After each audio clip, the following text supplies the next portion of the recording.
means a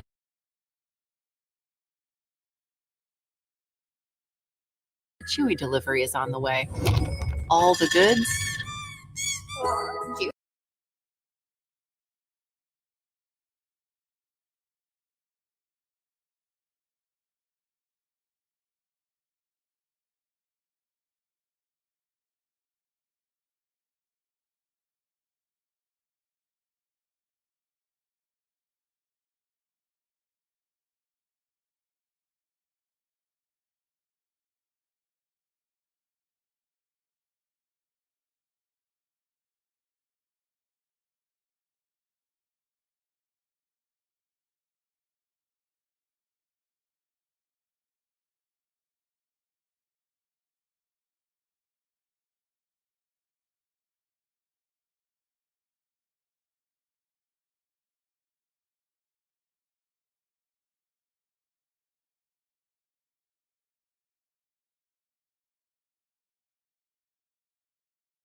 Welcome to Triggered TV.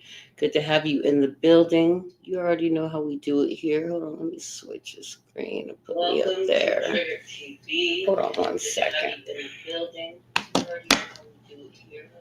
But yes, you guys, we're here to talk about a bunch of things this morning. Let me get myself over here how I need to be. All right, there we go. Yes, you guys, so welcome. Good morning, everybody. Grand Rising. thank God for waking you up on this beautiful, beautiful Wednesday. But let's get into a few things. Hold on, let me mute this TV. Let's get rid of that. All right. So yeah, let's get into a few things, you guys. I know you guys have seen my little MO3 pushback for like a whole week. And the reason for that is because you guys, I don't know if you guys know, the people that I'm talking to in this sector, half of my sector is crime sector, mommy sector, got the beef sector, and then, some MO3 sector people in my chat. So a lot of people don't know who MO3 is. They're asking me, V, who's MO3? And I want you to know who MO3 is. There are so many things that have changed in the MO3 case. Just a little background, MO3 is from Texas. He was shot and murdered there. He really supported his people there. And there is a rift right now going through the most sector. There's a lot of content out there. An update for some of the people that don't know MO3 on this side of town, on my side of town. A lot of things have changed. They have caught some of his alleged murders. They have caught them, and some of them are out on bond. Some of them are coming back. They're catching new people that are involved. Allegedly, some of these people are on YouTube, allegedly. And I say that again because I do not know. You got some people with some different narratives going on YouTube. There's a lot of Mo3 talk in the Mo3 sector. There's a lot of disagreeing. There's a lot of different narratives out there as far as how Mo3 lost his life. Was he set up? Was he not set up? His manager allegedly in it or not in it. So I just didn't want to bring the people that I don't want to bring the people that when there's so much confusion, especially for the folks that don't know who he is. I do have a clip in Mo3's words, him talking to Black TV, telling you who he is, and telling his own story in his own words. And I do want to play that for you this morning, but there's also a few other things I want to get into. I know that's a whole hour. So we may have a part 1 and 2, or we just may just get all to it this morning and say, fuck it, we're going to get into all of it. Because I also want to talk about young Scooter and his fake 911 call from Demetrius Spence and how that's going. I just read a few hours ago this morning that Atlanta police is arrested Demetrius Spence. So, and that's allegedly. So, and I read that online with the news. I got a clip too to play on that. How young Scooter passed on. It was a fake 911 call. The lady, I don't know what her problem was, but he was having a birthday party in that home. And when she made that fake police call, that's when everything jumped off. And I want to talk about that too. I also want to talk to you a little bit about WAC 100 and also Adam No Jumper 22 No Jumper. Adam No Jumper 22. I want to talk a little bit about him to you guys. And the reason why I want to talk about Adam No Jumper 22 is because it seems like, and I'm going to say this straight up, as a content creator, blogger, whatever the fuck you're going to call me, I've been doing this for years. But it seems like every time, and I don't care, and say cheese too for this matter too. It seems like every time somebody goes on their platforms, they go to jail. Like, or, you know what I mean? Or they get they get a visit from the feds, you know what I mean? Or they go to jail, you know what I mean? After an interview with them, say cheese or Adam Jumper 22, because he be asking those questions, you know what I mean? And putting them in a chokehold, and these rappers and shit don't understand that they're being put in a chokehold. And here they are thinking it's a ha interview. Let's just smoke and chill, and it's not like that. And then after that interview, they wonder why the police are knocking at their door, and why the feds are onto their shit, looking at them for a RICO. And it seems like that, like the last decade for me. Shit, I'm old enough. Shit, yeah, the last decade, yeah.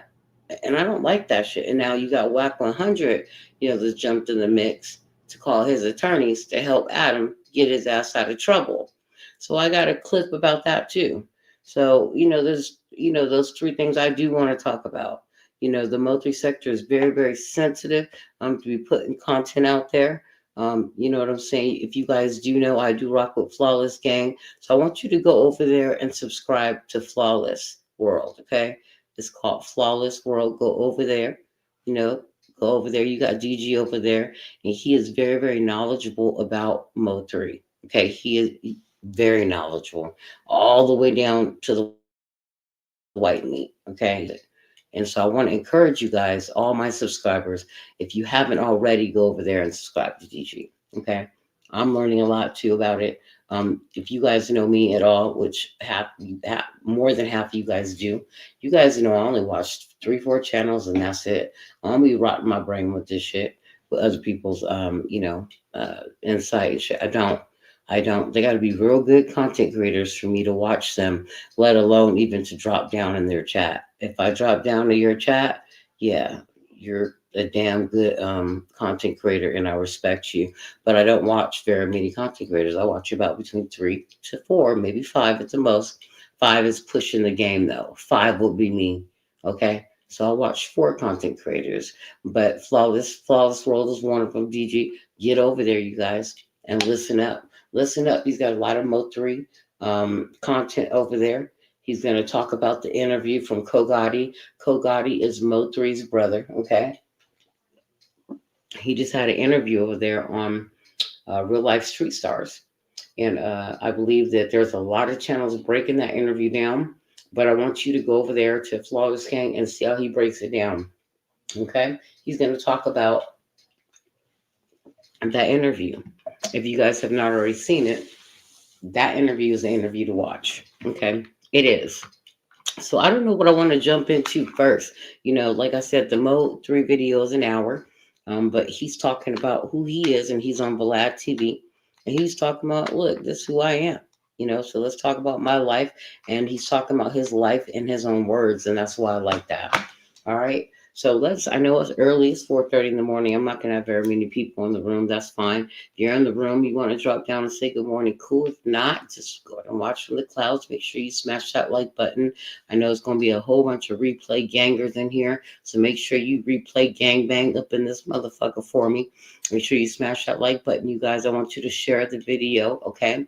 Trig is back. I'm live. I'm going to stay live twice a day, okay? Don't know what time we'll go in the morning. You see how early it is. Trig gets up, does her prayer, and then we get up in here and we get it popping, okay? But let's talk a little bit. Let's go. Here's where I want to go. I want to go to Young Scooter real quick. Let's go to Young Scooter because let me tell you something. I did not know that there was a fake 911 call that got his life taken from him. I thought that he was just, so I guess my thing, well, we'll ask this shit afterwards. Because my thing is, why is he running from the police?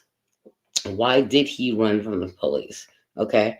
And then my other thing is, why the hell did the girl, why did she, why did she call the police? But I'm from the neighborhood watch. You know, shouldn't you have been at work? The hell you mean you from the neighborhood watch? You should be at work. But okay, I don't know.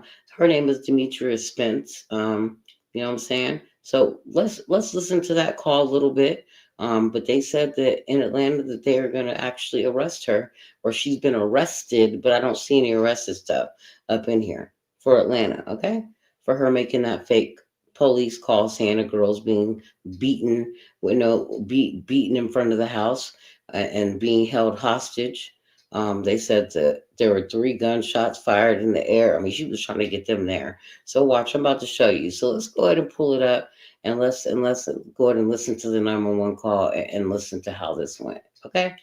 All right, here we go. You guys smash that like button for me. But let's go ahead and share the screen. Let's get in here. Let's get in here. Everybody get in here and let's figure this out because I was like, I don't understand this. This ain't making no sense now. All right. Not making any sense. I do want to share my condolences. I was going to talk about the Big Boogie story. You guys, his sister, I know a lot of you guys already know, has passed away in a car accident this week with her boyfriend and also a friend of hers. And that's horrible. So I just want to get into that a little bit and send condolences to Big Boogie and his family. You know what I mean? His sister was his heart. You can see it. He already made a song about her. So I mean, that was his heart. Seems like they were very, very, very close, you guys. So I just know that, man, I know we all have our time, but damn, sometimes we just not ready. We think we just not ready sometimes, but God calls on us and he wants his angels at a certain time, you guys. And so just pray for them, man. Pray for the family if you can. Definitely do that. Keep on praying for. During the context of that call, Courtney and Russ. Pray for our rappers out there, our drill rappers, you guys, so that we can get them together. It seems like the drilling is causing a lot of death. A lot of the sneak dissing is causing death, yo. So we got to get it together. Our kids that want to be rappers and stuff like that, we got to explain to them what that comes with, and what them lyrics come with and how they hit, and when they go down, you know what I'm saying, on those beats they hit differently and they could take your life, your family's life, whatever. So we just got to teach our kids a different way, to put their emotions on paper, because I think that a lot of these drill rappers, they're talking emotionally. They're talking about what they did, what they've been through. And we got to figure out why are our kids out here on these streets at 9 o'clock at nighttime, 10 o'clock going through this shit when they should be at the dinner table wrapping it up, getting ready to go to bed and be safe in their homes. You know what I mean? Why are they not in their homes? It's because of us. You know what I mean? We got our kids out there at 10, 11 o'clock at nighttime. They don't want to listen. They don't want to come home. We need to get their asses at home. We got to figure out how to do that. So anyway, let's get into this 911 call real quick, and let's go from there. But that's my message, you guys. We need to do that. This is just causing too much. Here we go. We turn now to that breaking news in Atlanta. Police say the 911 call that led to the death of rapper Young Scooter was a lie. Police arrested the woman who made that 911 call earlier tonight. So here, she was arrested. What are we finding out? Well, startling development. Scooter was Listen, a lie. She was arrested. Arrested the woman who made that 911 call earlier tonight. Tom there we Hayes go. joins us with the details. Tom, what are we finding out? Confirmation. Well, startling development considering the context of that call, Courtney and Russ. Atlanta police officers say that took the 31-year-old Demetria Spence into custody within the last few hours. Investigators now say that 911 call led to the death of 39-year-old rapper Young Scooter. This all started Friday in southeast Atlanta, where investigators say Spence told 911 operators there was something seriously wrong at a home on William Nye Drive. In audio obtained by Fox 5, Spence claims a woman with a child was bleeding and shots were fired. Wow. She did lie. A whole lot. Listen. Wait a minute, y'all. Wait a minute. Hold on a minute. Hold on 1 second. We knocked that one out. Hold on a second. Let's back this up real quick. So listen, so there's the confirmation. I'm going to play it again. Hold on, because I clicked on the wrong screen. Listen, so she was actually arrested. See, I wasn't sure. So she was arrested this morning. Let's go ahead and play and pull that right back up. I'm sorry, my bad. She was arrested this morning. We're going to change that title. So she is in custody. Demetria Spence. She is in custody for that fake-ass 911 call. Damn, where'd she go? Hold on. Here we go. Hold on. Yeah, so she was arrested. I didn't know that for sure, but now we know. Here we go. All right, there it is. I'm like, where the hell did this damn clip go? So she was arrested. Why the hell are we not doing anything about this? Hold on. Because this girl he's really hitting her. And it's a child involved. All right, here we go. This girl doesn't have on any clothes. They threw her outside. He was fighting the girl. Let's rewind it back a little bit so you guys Police can hear now it. say Spence made that call from a 9. Let's rewind it back. Let's rewind it back. He's really hitting her, and it's a child involved. This girl doesn't have on any clothes. They threw her out. He's a woman with a child. Back it up if you can hear it all. Hold on. I want you rapper to Young from start to Scooter. finish. This all started Friday in Southeast Atlanta, where investigators say Spence told 911 operators there was something seriously wrong at a home on William Nye Drive. In audio obtained by Fox 5, Spence claims a woman with a child was bleeding and shots were fired. I think you guys should get here quick because this girl he's really hitting her, and it's a child involved. This girl doesn't have on any clothes. They threw her outside. He was fighting the girl. Police now say Spence made that call from a 911 only phone, and it was a lie. When officers got to the home, they say the two men ran out the back door. One of those men was rapper Young Scooter, whose real name is Kenneth Bailey. Police say Bailey injured himself jumping over a fence, and today the medical examiner ruled Bailey died from a penetrating injury to his right thigh. They say that his death was accidental.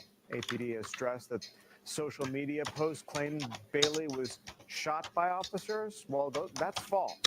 The department has insisted no officers fired their weapons at the scene. Demetria Spence is now charged with transmitting a false public alarm. She's being held in the Fulton County Jail.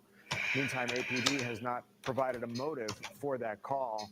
But in the aftermath of what happened after that call was placed, someone wound up losing their life. Mm. Yeah, a surprising turn of events with this situation. Tom, thanks. Sure.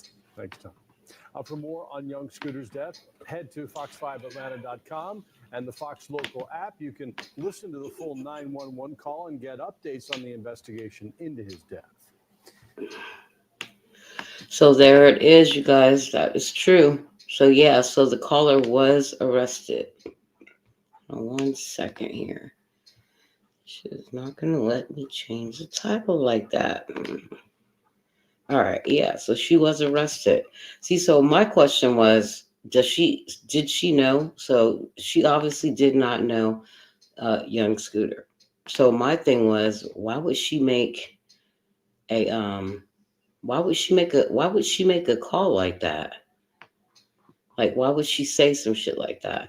Why would she say anything like that? Why would she make a fake police call like that? You know what I mean? And end somebody's life, okay? Now, listen, initially they also said that little Scooter was, shot or whatever, okay? He was shot or whatever in the back or whatever. But no, he was actually, injured jumping over a fence, and he cut his leg and had a major artery, bled out. And that's what killed him, because the ambulance was on the way, was already gone by the time they got here. Okay. So that right there, the shooting and all that shit, that's also false too. He lost his life because, jumping over that damn fence. But my thing is, why was he running? Like, why did he run? You know what I'm saying? So I'm like, damn, why did he run? Why was he running? What's the deal with that shit? So that part of it, I also want to know why. You know what I mean? I also want to know what's going on. You know what I mean? So that piece of it is bad. So yeah, I'm glad that they picked her up. I'm glad she went to jail. You know what I mean, for that false call. But I'm sad that it took another rapper's life. You know what I mean? Another rapper's life running from the police and didn't do a damn thing. It was his birthday party. And that's what he was there for. All right. So that's weird. You know what I mean? Weird shit for no reason. Okay, you guys? You gotta watch this kind of stuff. How's she from the damn neighborhood watch? Is she calling, making up lies? I mean, I bet you she ain't gonna be joining no more neighborhood watches going to jail like this. Let's take a look over here about Adam 22 getting a visit. First, I heard that he was picked up from the feds. Okay, that was the first story, and then I heard that he got a visit from the feds. So let's play this clip here and see what's going on with him, with Adam No Jumper. Why? You know what I mean? Why are the feds on to Adam No Jumper? Let's see what's going on. Why feds want with him? His old snitching ass. What the feds want from him? Working with Mr. Whack 100. You know what I'm saying? Whack 100 comes with a lot. Man, they saying Adam's locked up all on the blogs. What's going on? Yeah, Adam's locked up. So listen, What's up, man? I just called my attorney. That's why for Trying to 100. get him down there so Adam don't be doing no telling, bro. Man, they saying Adam locked up all on the blogs. What's going on? They came and got him this morning, bro. They doubled back. They came by and we try and have him out because he's supposed to go live today, right? Yeah, he's supposed to go live at 4 p.m. And the crazy thing is, Adam texted me. They're gonna have him out by like 2:30. We can get him out by 2:30 and still make it to the building. Adam texts me every day, and I ain't heard from him today. Listen, bro. I sent Alex Kessel down there. He said he gonna have him out by 2:30, right? He ain't got no nothing. He's not, he ain't no flight risk or nothing.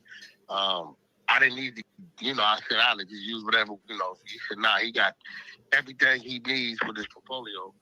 So he should be free by 2:30, and that means he should make it back. What time he's supposed to go live today? He's supposed to go live 4 o'clock. Yeah, he gonna make. He might be. Hey, why? Might be a little late, a little behind, but they gonna pull it. What up? What?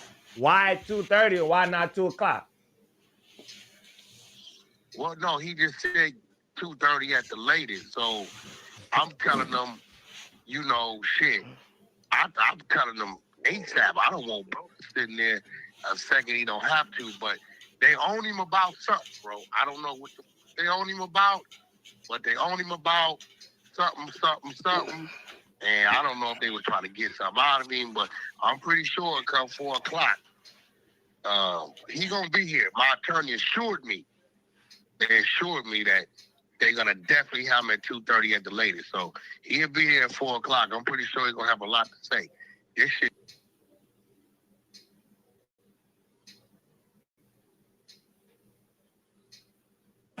All right.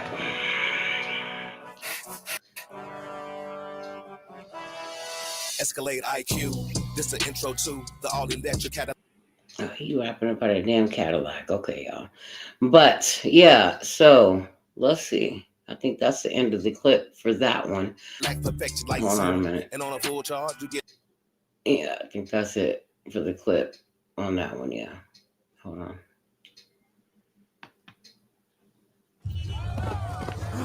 So yes, you guys, that's the clip for that one. Hold on, because I don't think they're doing any longer. So yeah, so listen, so here's what happened. So the feds came out, visited Adam 22 no jumper earlier this week, and then all of a sudden they doubled back and decided they were going to put him in custody. Okay, it's still not very clear as to why they put him in custody. Why they doubled back and said, nah, we're going to take you. It's still not clear as to why they took his ass. It's not. It's not clear. We don't know yet. Not a lot. He was picked up. Yeah. So, I mean, not a lot has been really, put out there as far as what, but like Whack 100 said, I can agree with him. He's like, I had to get my boys, to hurry up and get him before he starts talking. And that's funny that he said that because, Adam No Jumper will run his damn mouth. Yeah, for sure. You know what I mean? So he's like, I don't want him talking. Let me get his ass up out of there real quick. You know what I'm saying? So let me do that real fast. You know what I mean? And that's what he did. What's going on, House of Queens? Welcome. Blessing to you, sweetheart. Glad to see you. You must be up. You up with me. You in Cali. I think you got a few hours. Damn. Yep. Good morning. But yeah, you guys, so I mean that's what it is. Adam No Jumper. Now listen, MO3, like I told you, this sector is hot. You know what I'm saying? Very, very, very, very hot, you guys. Like, so there are arguments left and right. Like I said, if I play anything from MO3, it's got to come from MO3's mouth. It's not going to be my presumption of MO3. Nothing like that, you guys. Like I said, the MO3 sector, they going hard about this, especially with Yellow BZ and all this shit. Him getting caught, and then him posting bond, and then them finding another indictment last night. Okay, there was another person indicted in MO3's murder, allegedly. Okay, all right. So This is not a game, you know. So let me show you a little bit about Mo3 and who he was, okay? In his own words, okay? And that's what I want. I want you guys to see who Mo3 was in his own words, okay? And that's the best way to tell it, honestly. You know, let somebody tell their life story in their own words. So, you know, it's a little bit of a thing. It's just a little longer, but you know, if it gets a little too boring, I'm gonna go part 1 and part 2 because we've been live for a minute already. But let's go. This is the Mo3 flashback from Vlad TV. Shout out to Vlad TV. I do not own the rights to this video, but I do want to play this video. Mo tells his life story. You know what? Long live 3, you guys. Please put some gorillas in the chat if you're here. But long live 3. Shout out to him, and let's hear his story. All right.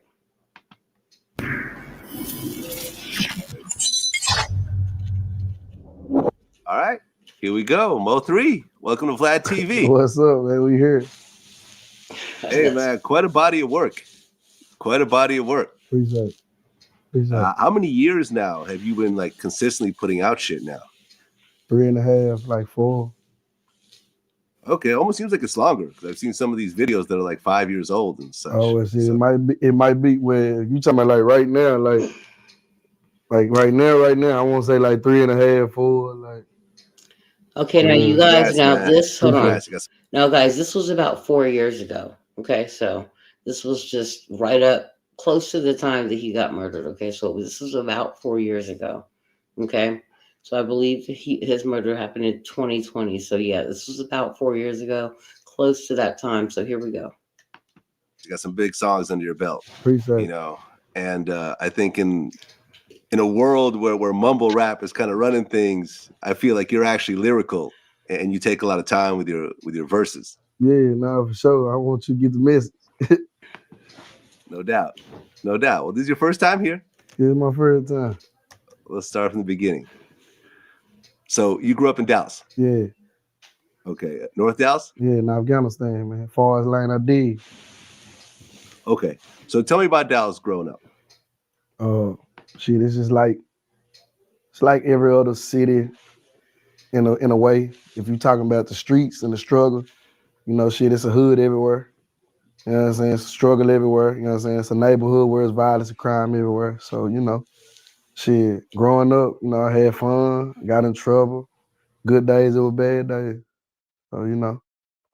Okay. So you talked about before growing up with your mom. Was your dad around also? Yeah, he was around, but they weren't together, but they were separated. But I always had my daddy. He was a real nigga. You know, a lot of niggas' daddy don't stay in the picture, you know what I'm saying, once they, you know, depart. But see, my daddy, you know, he was there for the most part. Okay, and it was you and how many siblings? Shit, it's 8 of us with my daddy, but with me and my mama, it's just me and my brothers. Okay, how many brothers? I got one with me and my mama, but I got partners. I got partners that my mama raised in the same house, like for real, like living with us. Like they wasn't with their mamas, they was with us. So you had one of these moms, one of these, you know, everyone kind of has these neighborhood moms that if you get in trouble or whatever, you could go stay with them. That was my mama, yeah. Like kids in the neighborhood that ran away from home, they end up at Mo3 house. They end up at my mama's house. Like she cooking. She don't even be knowing half the time, like, why them boys in there? Like, they been over here for about 2 weeks now. They ain't where they mama at. She ain't, you know, they hungry, she gonna feed them. Some of my partners end up staying so long. Like, when holidays come around, like Thanksgiving, Christmas, shit, they got something up under the tree. Like, you know, so shit. I had that mama, the neighborhood mama, like, you come to my house. I mean, that's amazing because your mom wasn't rich. Yeah, nah, she wasn't. Nah, for real. Yeah. We were bunched up in a 2-bedroom, like all my partners, like make a pallet on the floor. Some of us get the bed, and it was crazy. Like shit, even though this my house, like some of my partners will beat me to my house before I get there. They done already ate. They done already got their spot in the bed and everything. I gotta sleep on the floor. I gotta sleep on the couch. You know what I'm saying? So, like, yeah. That's kind of dope, man. I dig that. Yeah. I definitely dig that. Oh, okay. So you're growing up in this environment, but you actually started getting into trouble pretty early, like 12, 13. Yeah, I had my first gun out 12. Yeah, I had a Deuce 5. I stole it from my big cousin. He doing 23 years right now. So you ended up stealing your cousin's gun. Yeah. And I guess you didn't even have the clip or nothing. It was I just the ain't had gun a by clip. itself. Oh, you watching me? Yeah, I ain't had a clip. That's real life. I ain't had a clip to that bitch though, but I had the gun though. So, I thought that was cool enough. Okay, so you steal your cousin's gun with no clip and no bullets. And what do you actually do with it? Man, I was trying to. It was for a protection thing, but I had. I wasn't thinking about not having a clip. You know what I'm saying? So like, at the time, like I'm not thinking about you supposed to have bullets to the gun. You need the clip for the gun to work. I'm just thinking at the time I'm 12 years old, walking around the neighborhood with a gun. That's all y'all see. Y'all don't see it don't have no clip. You know what I'm saying? So it was just like it was some crazy shit. I ended up getting that bitch took. Police came and got it and some more shit, all type of shit, man. So. Okay, so was there a situation with the gun that made the police come, or did someone just snitch on you and say, No. It was a situation with the gun. I was getting bullied and shit in the neighborhood, but that ain't what made the police come. What it was family and people around the neighborhood. Like MO3 running around here with a gun. That boy got a gun. I don't know where he got it from and whoop, all that type of shit. Mama ended up finding it and shit. And so Okay, police came, and did you go juvenile at all? Nah, or they not just at gave you a not at that slap on the time. wrist? Not at that time. At that time, 12 years old, you couldn't go to juvenile. You can go, but you can stay just for a little bit. But you weren't finna do no time or no shit like that. I ain't actually started going to jail to like staying in there to like 14, like staying in there, like you know what I'm saying. So, okay, and what were you getting caught at like 14 for? my first case, aggravated robbery, deadly weapon. Yeah, I got a lot of aggravated robbery. Okay, so aggravated robbery. What exactly were you doing?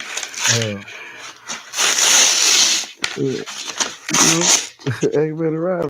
You know what you do. All right, you're robbing people, and you were getting caught in the process. Yeah. Okay, so 14, 15, you get caught for a robbery. What do they give you?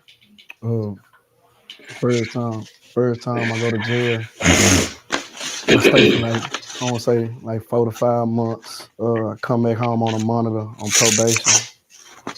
Catch the same charge again. Now I'm going to placement. In Texas, we got, in the juvenile system, we got a thing called placement. They probably got that everywhere. You know what I'm saying?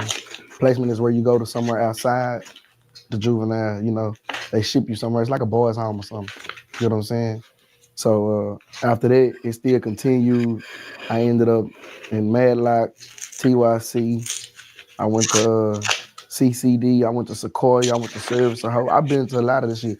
Everything, every correctional facility Dallas had for juvenile at the time, like my mama had to come to this shit. And I went to all this shit. Like, okay, so you kept going through these robberies and these, in this jail time, and then at 17, it got more serious. Yeah, I caught 4 of them at 17. 4 aggravated robbery with a deadly weapon. I went to TDC. First adult charge. Only reason they did me like this is because the juvenile charge showed the same pattern. You know what I'm saying? So. Okay, what was it about robbing people that really was so appealing to you at that point? No. You ain't got it. You know what I'm saying? You got to find a way to get it, right?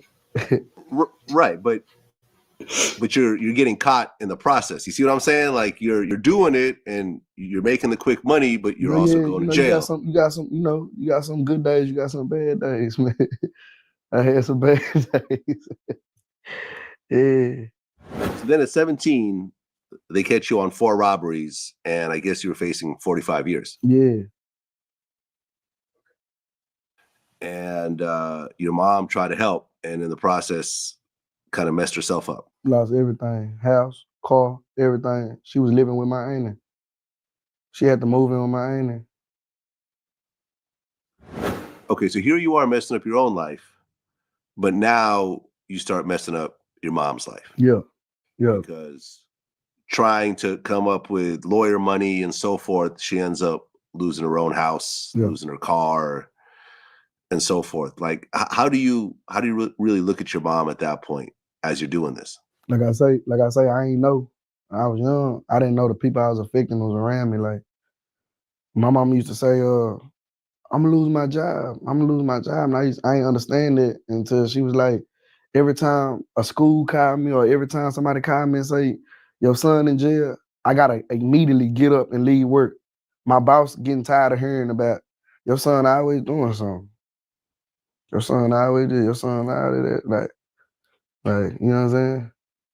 So I'm looking at it. I'm looking at it like, you know, it really didn't hit me till I got in the cell.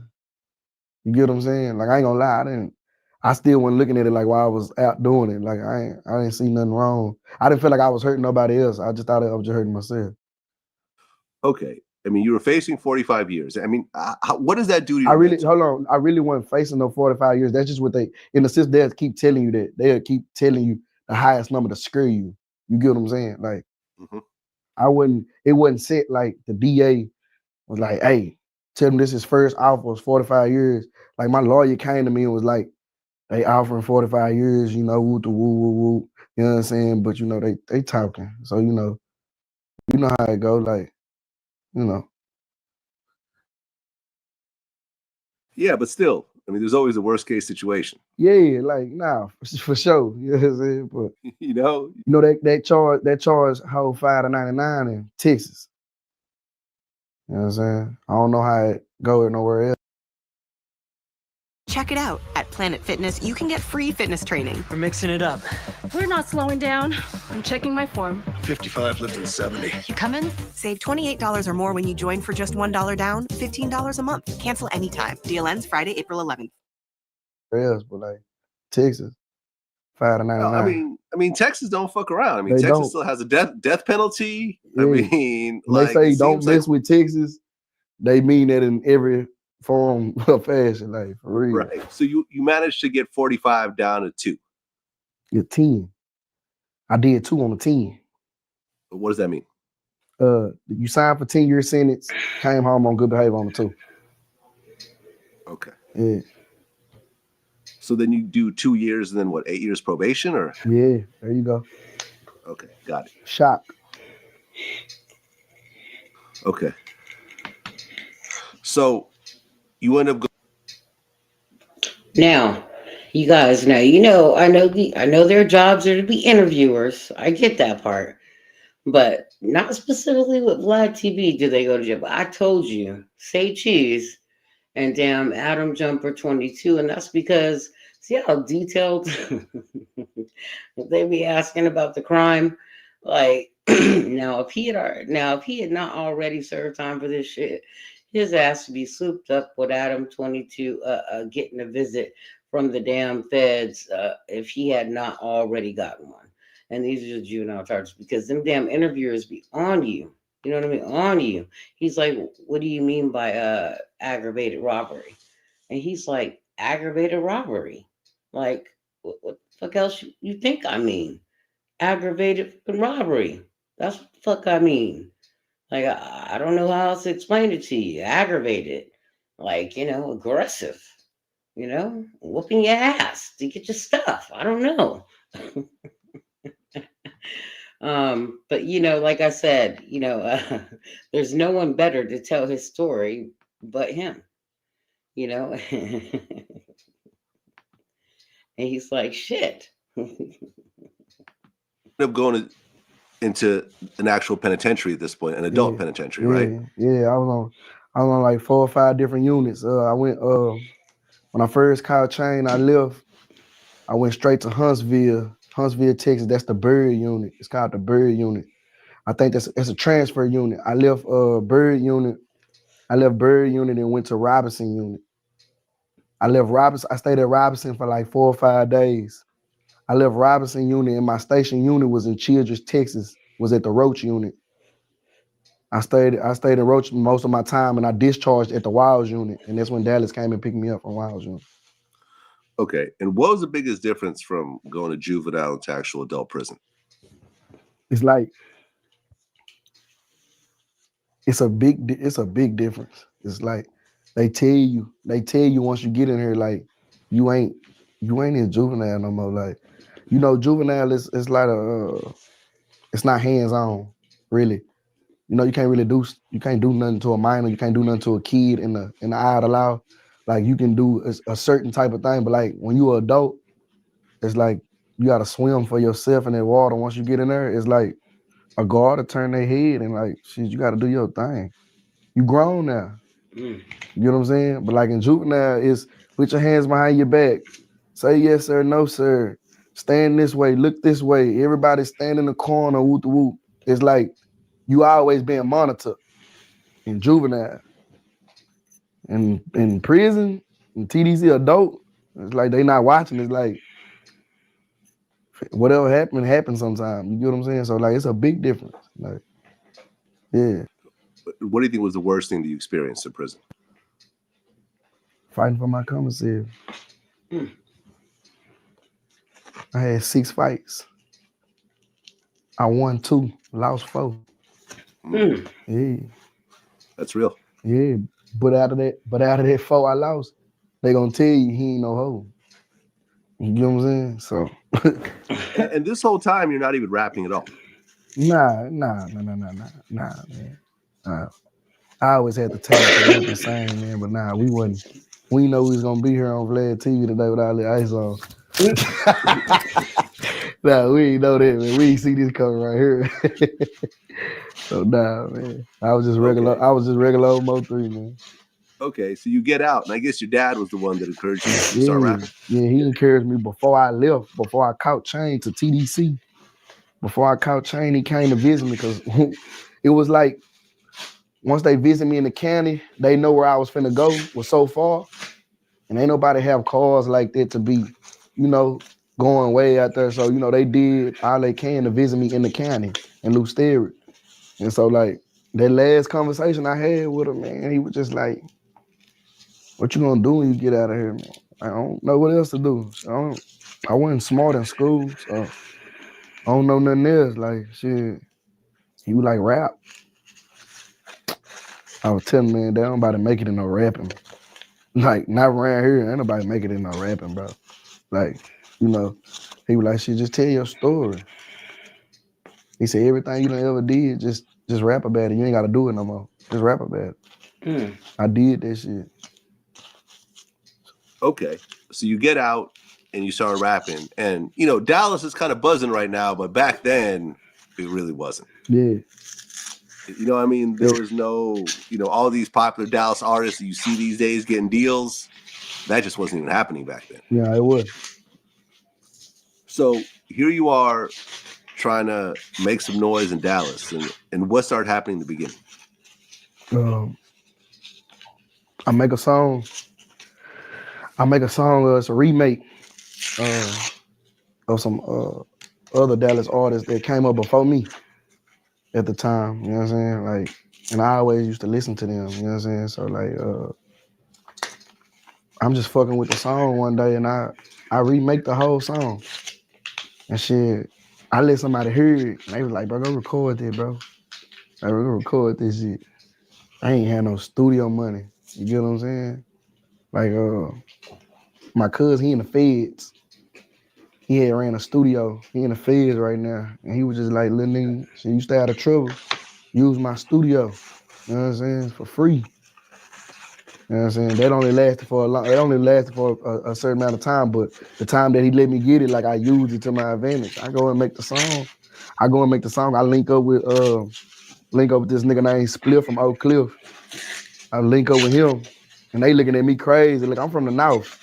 So, you know, I walk in the studio full of Oak Cliff niggas, and they like, man, who you is? Woo woo. I'm like, man, I'm such and such. I'm 3. Courtney be your cousin? I'm like, yeah. So they were like, what you trying to do? You know, I produce, I make beats and shit. I run his studio.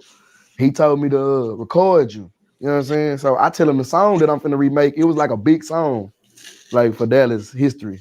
So when I tell them I'm finna remake it, they look at me crazy like, nigga, you finna fuck, hell nah, nigga. You finna fuck this song up. Hell nah. Like the nigga who was producing, I was like, bro, I just need you to remake the beat like this. I want it to sound like this. And he was like, man, hell nah, bro. Like, I don't want to be a part of that shit. Like, fam, you finna fuck up a Dallas classic. I said, bro, just do it. He made that bitch. I went in there and spit that hoe. Nigga was like, bro, you cold in the bitch. You ice. Like, you know what I'm saying? What else can I make for you? There me and him be at the relationship right there. What else can I make for you? So boom, like after that, it started circulating, man. So, you know. Okay. And your first few big songs were like Hold Your Tongue, All Down. Yeah, that's the song. Hold Your Tongue. That was the remake. There it goes. Oh, that's the remake. That's my first song. That's the remake. Yeah. Okay. And then you released your first album. Was it Shout Reloaded? No, Shout See, Shout Reloaded what got everybody to pay, like what got everybody on. Like Shout Reloaded to everybody was my first one. But Shout was the first one, like, to let niggas know, like, shit, I'm trying to do something, like, I got something to say. But Shout Reloaded is what broke everything, like. So people take, like, Shout Reloaded, they look at that like, that's the first one. You know what I'm saying? That's the second one. You know what I'm saying? So. Okay. Okay. And why the name Shout? It's my favorite gangster movie. Oh, the Jamaican movie. Yeah. Okay. Yeah, I've actually I interviewed Kamani Marley. Yeah, okay. We talked about that. Yeah. That's a dope movie, man. That's my favorite movie, man.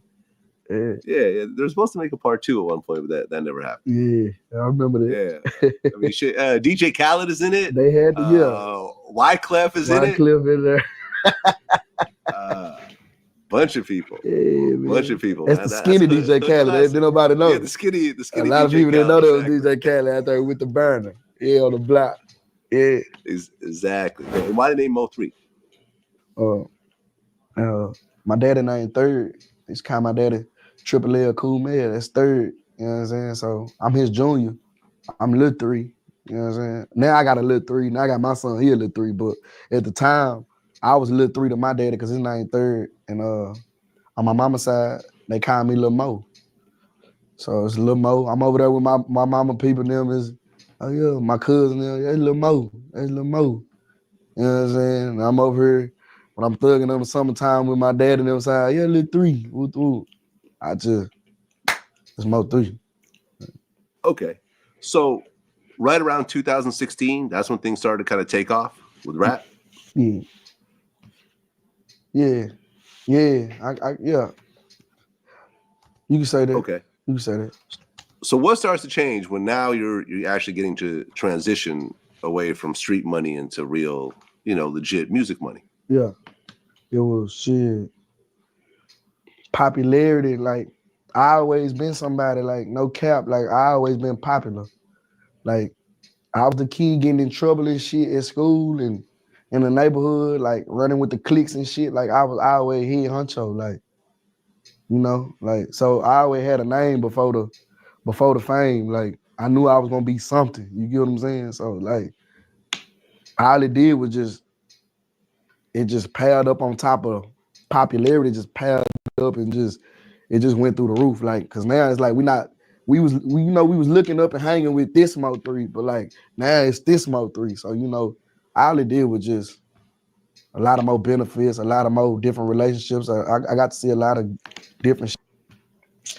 Now, you guys remember when I said in the beginning of the video, welcome to the chat. Thank you so much for being here, you guys. I know it's early in the morning, but you know how I like to do. I like to get it cracking sometimes early. Now, remember how I was talking about earlier, you guys probably weren't here, but in the beginning of the video, I was saying how we need to protect our kids. If they want to go into music, whatever, we got to tell them what that entails, what's that going to bring and what their, what their future is going to bring. And it seemed like Mo3's mom, which, I've seen a lot of her lately, around the blogs and stuff, is that Mo3's mom was a great mom. She took in his boys, she cooked for him. He knew to go home. Like Mo3 was not one of those kids that I talked about, Why are kids out on the streets at 9, 10 o'clock when they should have their asses at home eating dinner, getting ready for bed, getting ready for the next day's school? Like, at least Mo3's dad said, when he said, I don't know what to do when I get out, he said, rap, rap about your life. Tell them what happened to you. Tell them about these 4 charges all at once. It hits you, and now you're about to get transferred because we can't even come visit you. Mo3 is telling his story to us, and I like it because it's in his own words. It's not in our words. It's not the blogger's words. I'm not telling you about his 4 charges. He's telling you, and that's what I like. You know what I'm saying? Because there's a lot of stuff going on, a lot of different narratives about, Mo3. Definitely his baby mama, Ashley. Definitely a bunch of his friends are running around, and it's a lot going on panels and they're fighting. It's a mess over there in the Mo3 sector, okay? I'm not gonna lie, it is. And I think that right now, because they're catching Mo3's killers, and now Mo3's family is getting justice, right now, should be unified in the Mo3 sector right now. It should be unified. Right now, we need to call for unity. All these bloggers need to be unified and not be trying to figure out who got the best information, who has the right information, who said it this way first, who did it that way first, who's talking to the mom first, who's talking to the baby mama tomorrow, who's interviewing the sister, who's doing the brother. Like, you guys need to stop it. You guys need to be unified first. You're getting justice for 3. If you guys are really down for justice for 3, that's what we talking about, long live 3, then there should be no fighting on this damn app. A lot of the Mo3 sector started when Mo3 died. They started up this Mo3 sector, and people started loading up and creating accounts, and that's how the Mo3 sector began. They started making accounts. There's a Yellow Beezy sector. There's a whole bunch of sectors. I've learned a lot just by sitting and watching in the last few weeks. I'm like, Jesus Christ, wow. You know what I'm saying? This is serious beef. I mean, they taking it in Texas to the streets, okay, about Mo3. And right now we should be unified. They're just catching people left and right. The damn internet is making people suspects. And that's not cool. You got to let the police make people suspects. We can't make each other suspects. Where's the unity in it?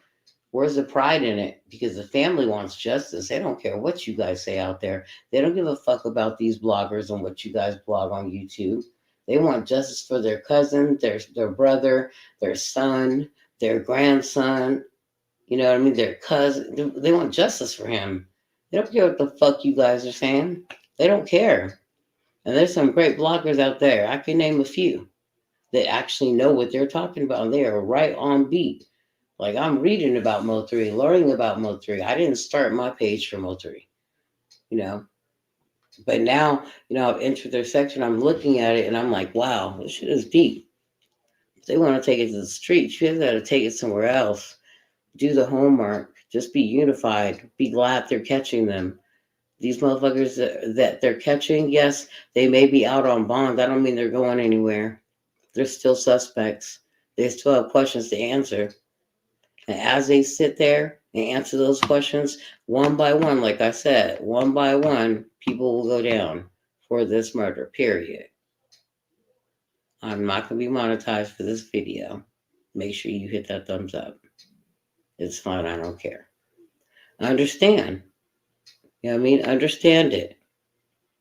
And you guys got to get unified. Unity is first. Everything else is secondary. Should be no arguing and fighting. Damn girls pulling each other's hair, pulling each other's damn wigs off and shit. You guys are going hard. And it's good to go hard for your favorite artist. But you have to respect the family. You guys got to just come together. Slamming each other is not coming together. Come together. Mo3 sector is a hard-ass sector. You motherfuckers go hard in the paint, and that's why I like being there. Let's go.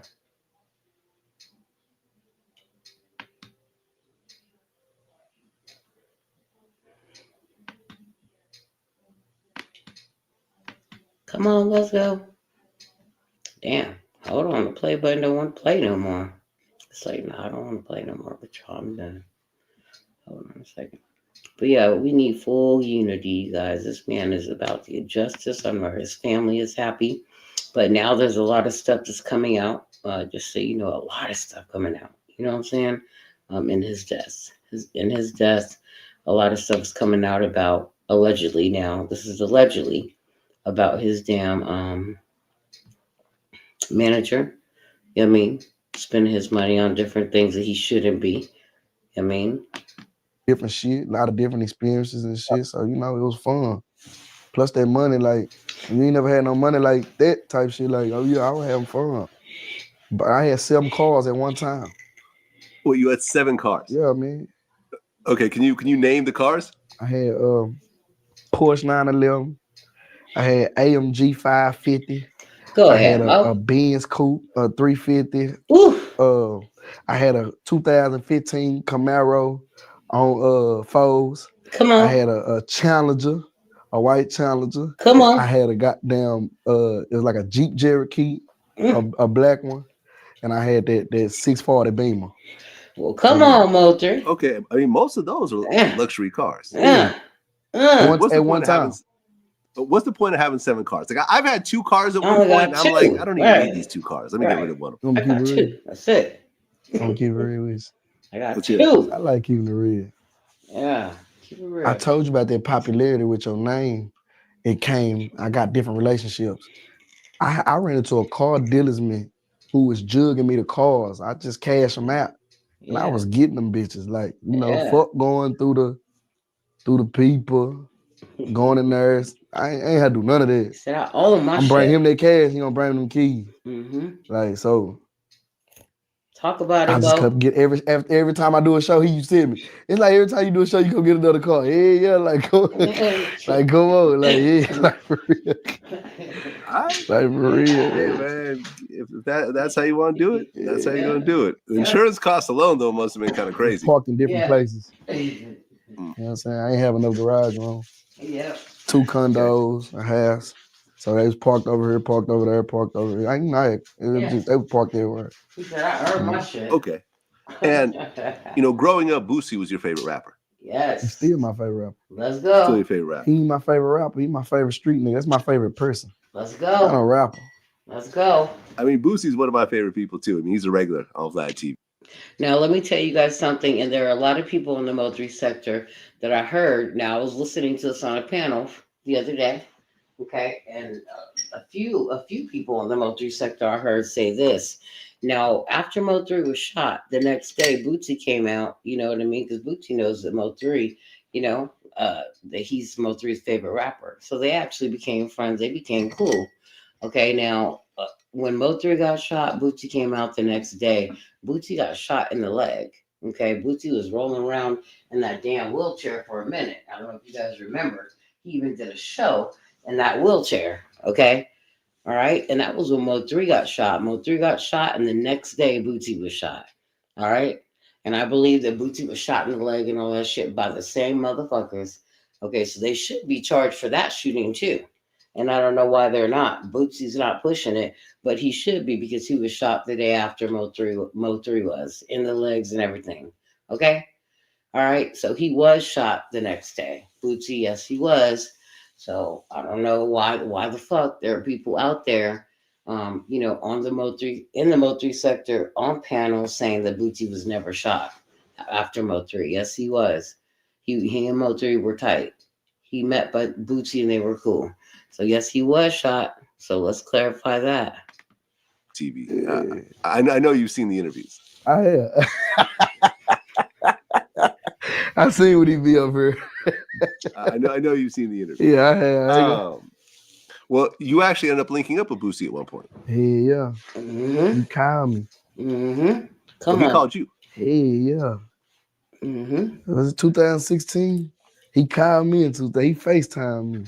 Mm-hmm. I thought I was. That's what Boosie does. Boosie will FaceTime you out the blue. Somebody gave him my number and he FaceTimed. Yeah. And you guys actually started doing some music together. Yeah. Yeah. He FaceTimed me. I was in the barbershop. Getting a haircut. I damn near fucked up my haircut.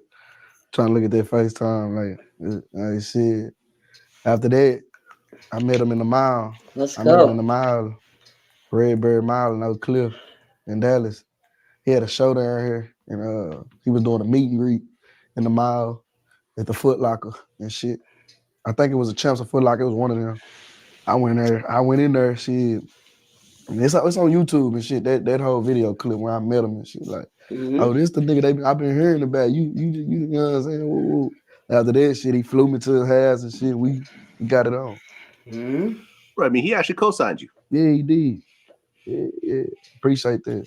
Yeah. To this day. Yeah. I mean, how did it feel to have your favorite rapper co-sign you like that? Yeah. That's what I'm saying. That's some more shit. That's how I know, like, we really hear it. Like I say, we Amazing. really hear on Vlad TV. Like that type shit. Like, we really hear it. Like, that's how I knew. Like, damn, Yeah. bro. Like, it's one thing to have a rapper.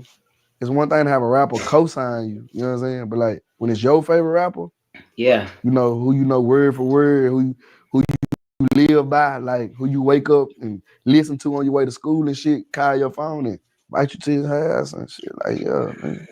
Yeah, we hear it. That shit real. Well, I think it was on Say Cheese that you talked about our Vlad TV interview, how most rappers getting killed in their own city. The Boosie interview. You said that really affected you. Yeah. Nah. Listen. I mean, being the hottest rapper in Dallas, comes with a lot of love, but also comes with a lot of hate, especially when you're the only one, at the time. Yeah. So what started coming in terms of the hate part? Like, what you mean? Well, just being in your neighborhood and being MO3, the famous rapper, instead of just being MO3, the neighborhood star. It started with the hate. The hates in the neighborhood started with old gang members that I used to get into when I was right here at this level. Even when that beef was dead, once I got here, they just restarted it all over again. You know what I'm saying? This was a perfect time for them to be on. This was a perfect time for them to be heard and, shit. And it was like easy. It was right up their alley. Like, shit, we done already beef with MO3 before when he was just that MO3. It ain't gonna be hard. You get what I'm saying? Like, so that's where the hate started with that. Like, yeah. And shit, everybody ain't a fan of you. So them became haters. The people who don't like you, they became haters. So it's like, shit, it circulated. But different situations, it get realer and realer. It get worse and worse. Like, so, Well, I mean, you've actually talked about getting into a bunch of shootouts. Yeah. You actually never got hit, though. Nah, thank God. Yeah. I mean, if you were to count how many shootouts you've been in, and I don't care about the actual situations, but if you were to say how many times were you in an area where bullets start flying around you? Shootouts out 15, so shit's too many. 15 shootouts. No, I said I've been in shootouts since I was 15. So okay. So it's listen, he's saying I lost track of count. You understand me? Bullets ain't got a name on them. He is absolutely right. Mo3 is telling it. Like I told you guys, Bootsy was his favorite rapper. Bootsy co-signed him. They were good friends. You know what I'm saying? And so, he definitely was there when Mo3 got shot the next day. You know what I'm saying? Like I told you, that's real. You know what I mean? The way Mo3 is telling the story, so true. He's like, I've been in this shit since I was 15, getting shot at. Thank God shit didn't graze me. Oh. So it's stay up there. It's a lot. Let's go. And at a certain point, you go. And it's true too. Another thing I want to say is how he's talking about, when you're in your own hood, you get hated. Once you start coming up, you get hated. Just like Drake, him coming up, him get hated in his own hood. King Von, same thing, hated in his own damn hood. You know what I'm saying? I don't understand this. Young and Ace hated in his own hood. It's like once you start getting big, you gotta move away. So that you can experience the rest of the world and not be hated in your own hood, and people don't move away quick enough, and then you have tragedy. Because like he said, not everybody's your partner, not everybody is your friend. You go, okay, like I'm just getting lucky now. You know what I'm saying? Like a little bit, if that gun would have been a little bit, a couple millimeters over to the left, it'd be like, oh man, Mo3 was the hottest in the city. We're gonna put him on a t-shirt. Do you see what I'm saying? Yeah. Like, bullets don't have a name. Bullets don't really have a function. Once they leave that gun, you don't know what's going to happen. No, Ricochets, the whole nine. No, You know, you're like for example, I just interviewed. We haven't put out this interview yet, but I interviewed Keek the Sneak from my hometown of Oakland. He got shot up in his car. His whole spleen got removed. Hey, Mike, you might want to back up. Nah, bro, I'm good Oh, right shit. here. Hold on a Yeah, second. you got no chance of getting it out of the infield anyway.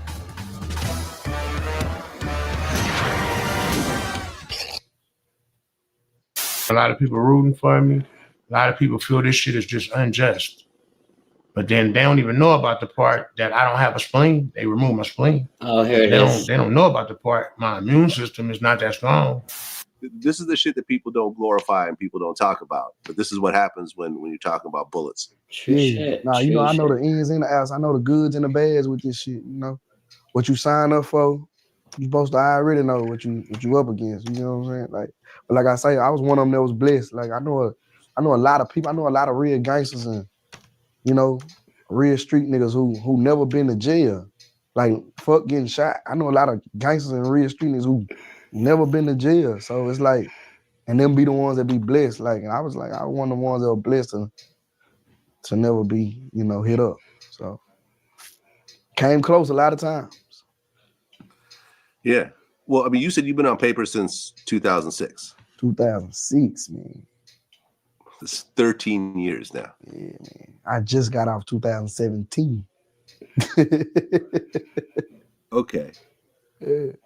So then in 2017, there was a shooting that happened at a nightclub. Yeah. And you got arrested for that. Yeah. What were they trying to blame you for? A shooting. Okay. Oh, so they were trying to blame you for the actual shooting. Social media. It's still on social media to this day. If you type in on social, I ain't talking about YouTube and shit like that. Google. I'm talking about if you go to social media, Facebook carry old posts. It's still like, it still say them old posts. You know how they pop up in your shit like a memory. A lot of them memories pop up around that day, around that time. You get what I'm saying? And I just look at the old posts when people were saying, MO3 did this, MO3 did this, MO3 did this. Once somebody say your name so many times, that's who they gonna come get. Yeah, facts. Okay, so you got arrested for that shooting. Yeah. What ultimately happened with that case? It's over. I mean, it got dropped. It's over. It's over.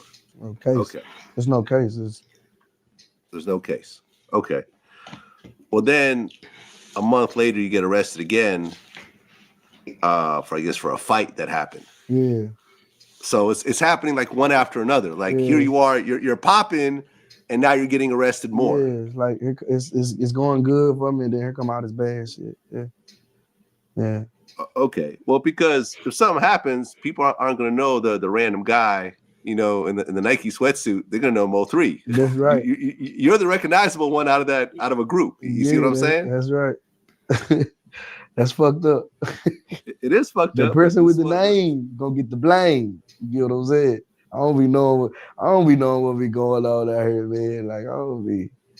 Man. Yeah, I mean, it takes a minute. I mean, it takes a minute to get adjusted to fame and money. Yeah. Because you basically just can't keep doing the same shit between the arrests and the lawsuits and the haters and all the other bullshit. Like, it's like I've gone through my fair share of bullshit. It's like you're a dog with all these fleas on you, trying to get them bitches off. Like, yeah, they biting the shit at you. Let's go.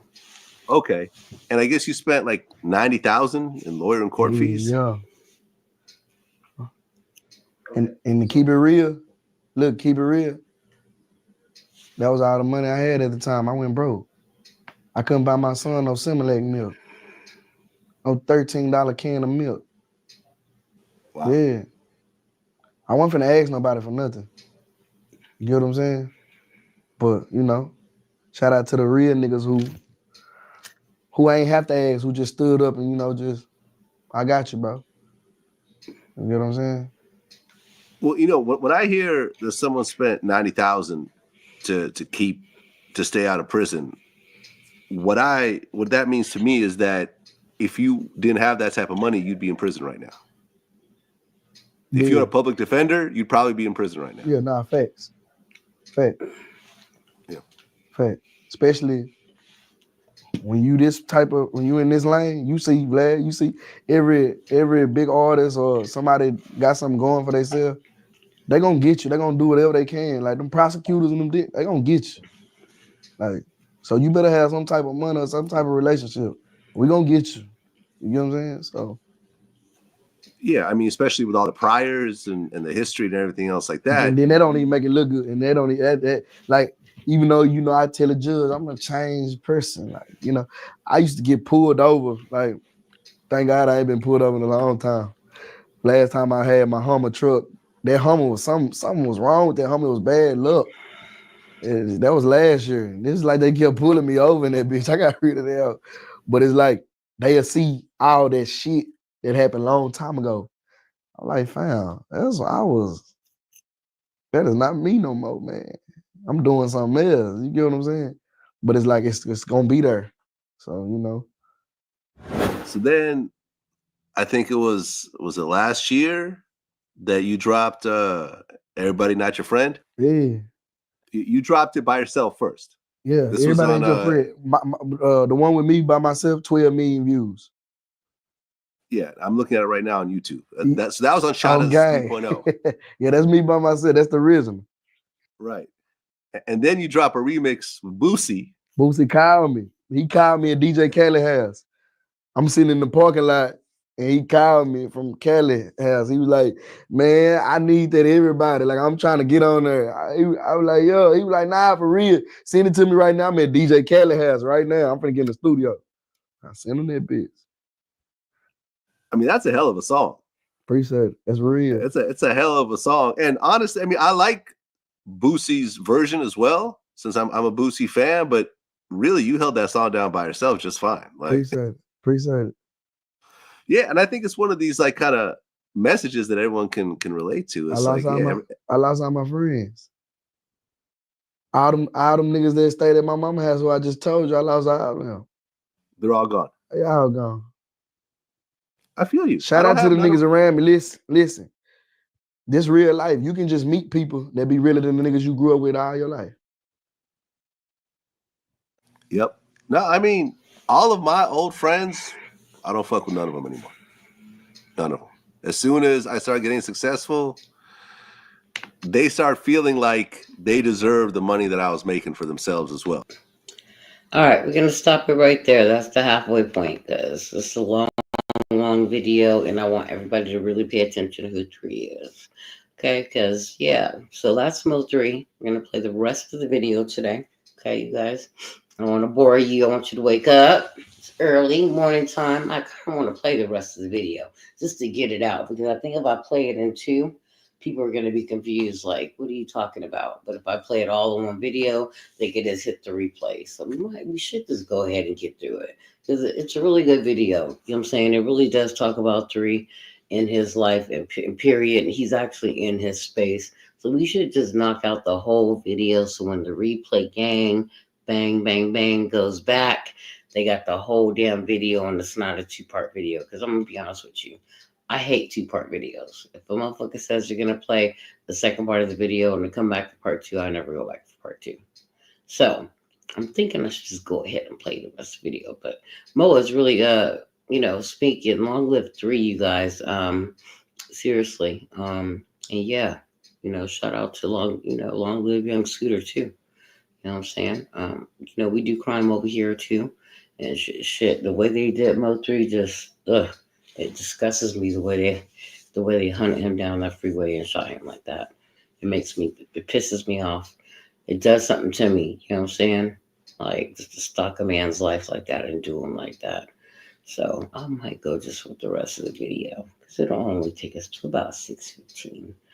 But that's Mo3. Just for you guys who don't know, he is a Texas artist, and BOUT is his favorite. BOUT is actually one of my favorite rappers as well, along with Mo3, one of my favorite artists as well, Big Boogie as well. So yeah, let me go. Let's keep going. Well, Like I need to help them out with their current situations because they was just around. Not that they were helping with anything I was doing, just because they were around. Fact. And it turns into some fuck shit to the point where you can't keep fucking with people anymore. You know what? Look, my partners back in the day, them niggas was always talented at selling dope. They was good hustlers. I didn't quite have it down packed. I'm a real street nigga. I done did everything. Like they had it down packed. So, they had it to go buy new Jordans and 501s when they was hot. Levi jeans, go buy this, go buy this, go buy that. I couldn't do that. But not once did I ever hate on them though. You know what I'm saying? I watch my partners, we go to the club, I watch them, hey, can you pay me get in? Like, oh no, it's cool. Okay, you don't pay for me get in, that's cool. I still ain't mad at you. I watch when we get in that picture booth, them pull out racks, and I'm the only one in the picture just holding up my hands because I don't drink, so I ain't holding up no cup. Like, so I never hated though. I never hated. Like, my partners had cars and shit. They had their own apartments. I'm still staying with my mama or I'm living off a bitch. Like, I never hated. Never. Then when I get right here, it's like, 3, give us this, give us that. Or fuck you then, nigga. Like, so. Yeah, I mean, it's growth. I mean, as you grow, if the people around you aren't growing with you, you kind of have to just, leave them behind. People don't like to hear that type of shit, but it is what it is. Yeah. Unless you're like a LeBron and you could really give all your homies jobs like that, like, realistically, if they're not pulling their weight, it just is what it is. But teamwork make the dream work, man. Like, shit. Everybody can't be no rapper, so shit, I understand that, but help me do something. Nigga, go out here, pass out 1,000 CDs, nigga. Go run up here to the flyer place, nigga, print up 500 posters for me, go hang them up. Nah, I ain't finna do all that lame ass shit, nigga. I ain't finna do all that. Nigga, I ain't finna be hanging up no posters, nigga. What you think I am, a poster man, nigga? But you'll turn around and say, damn, bitch, I can't get 5,000. Oh, Yep. Well, I guess your probation officer tried to get you to quit rap and get a regular job at one point. Yeah, man. She told me rap wasn't no job. She told me that ain't no job. And was gonna violate me too. Really, for rapping? No, it was gonna violate me. If you're not gonna get no job, I'm finna violate you. Like, that's what I'm saying. If you stayed as a rapper without a real job, I'm he's gonna rapping violate like this. How I'm paying these probation fees. We interviewed Yellow Beezy, who's also from Dallas. No. And at one point there was some sort of friction between y'all, and he explained it on another interview how it was just some stupid shit that a girl was trying to get in the middle of. Yeah. Yeah. So it really wasn't any kind of real beef. It seemed like the internet was trying to turn to something that it's not. Yeah, it wasn't nothing. It wasn't no. Nah. Wasn't no beef. And Yellow Beezy's dope, man. I think, when you see people like you and Yellow Beezy and Go Yayo and everything else like that, I think that you guys are lifting Dallas, just the perception of Dallas a lot. When Yellow Beezy got shot up, what were your thoughts about that? Shit, I gotta stay out the way. Okay. It's real out here. Shit, niggas getting hit up every day out here. Like, it's the world. Like, somebody right now, we talking right now, somebody right now probably getting shot up right now. Like, shit, you gotta stay out the way, man. There was a song that you dropped recently, and in the beginning of the intro, it's like a couple people talking, and it mentions you and Yellow Beezy, but I didn't really understand what it meant. Can you explain that? Yeah, they was misinformed about some rap beef, and I was like, nah, I ain't got no rap beef with nobody. I ain't got no rap beef with no rapper in my city. And no rap beef. And they was just, all that was just something that they heard, shit. They not in the street, so, their job is to report like the news. So, they just going off what they heard, and, so like, nah, I just cleared it up on my interview when I went up there and talked to them. Like, nah, ain't no rap beef, ain't no problem, man. Okay. Now, what happened between you and Trap Boy Freddy? What? Trap Boy Freddy. What you mean, what happened? I mean, there was a story that y'all had some sort of situation and there was supposed to be some surveillance footage. of, someone getting ran down on the street or something. Did you see it? I did not see it. Oh, well, I don't know what you're talking about because I don't know about nobody running down no street. Well, hold on. I'm pulling it up right now. Pull it up. Shows some. I'm pulling it up. So I guess he claimed that he ran you down last year, and there's some surveillance footage. And I guess you responded. Do you see somebody running down the street? I do not. Oh, okay. Well, I don't know what you're talking about. Yeah, okay. Okay. So you're saying that all that is just nonsense? Yeah, that's what I'm saying. Internet be reaching. Vlad, I've had Trap Boy Freddy on my show. Shout out to all the rappers in my city. We is doing our thing. You get what I'm saying? Right. I don't talk about all that. Okay. Well, I'm just saying all for the city. All the rap we doing, ain't no rap beef, man. Ain't no rap beef. No.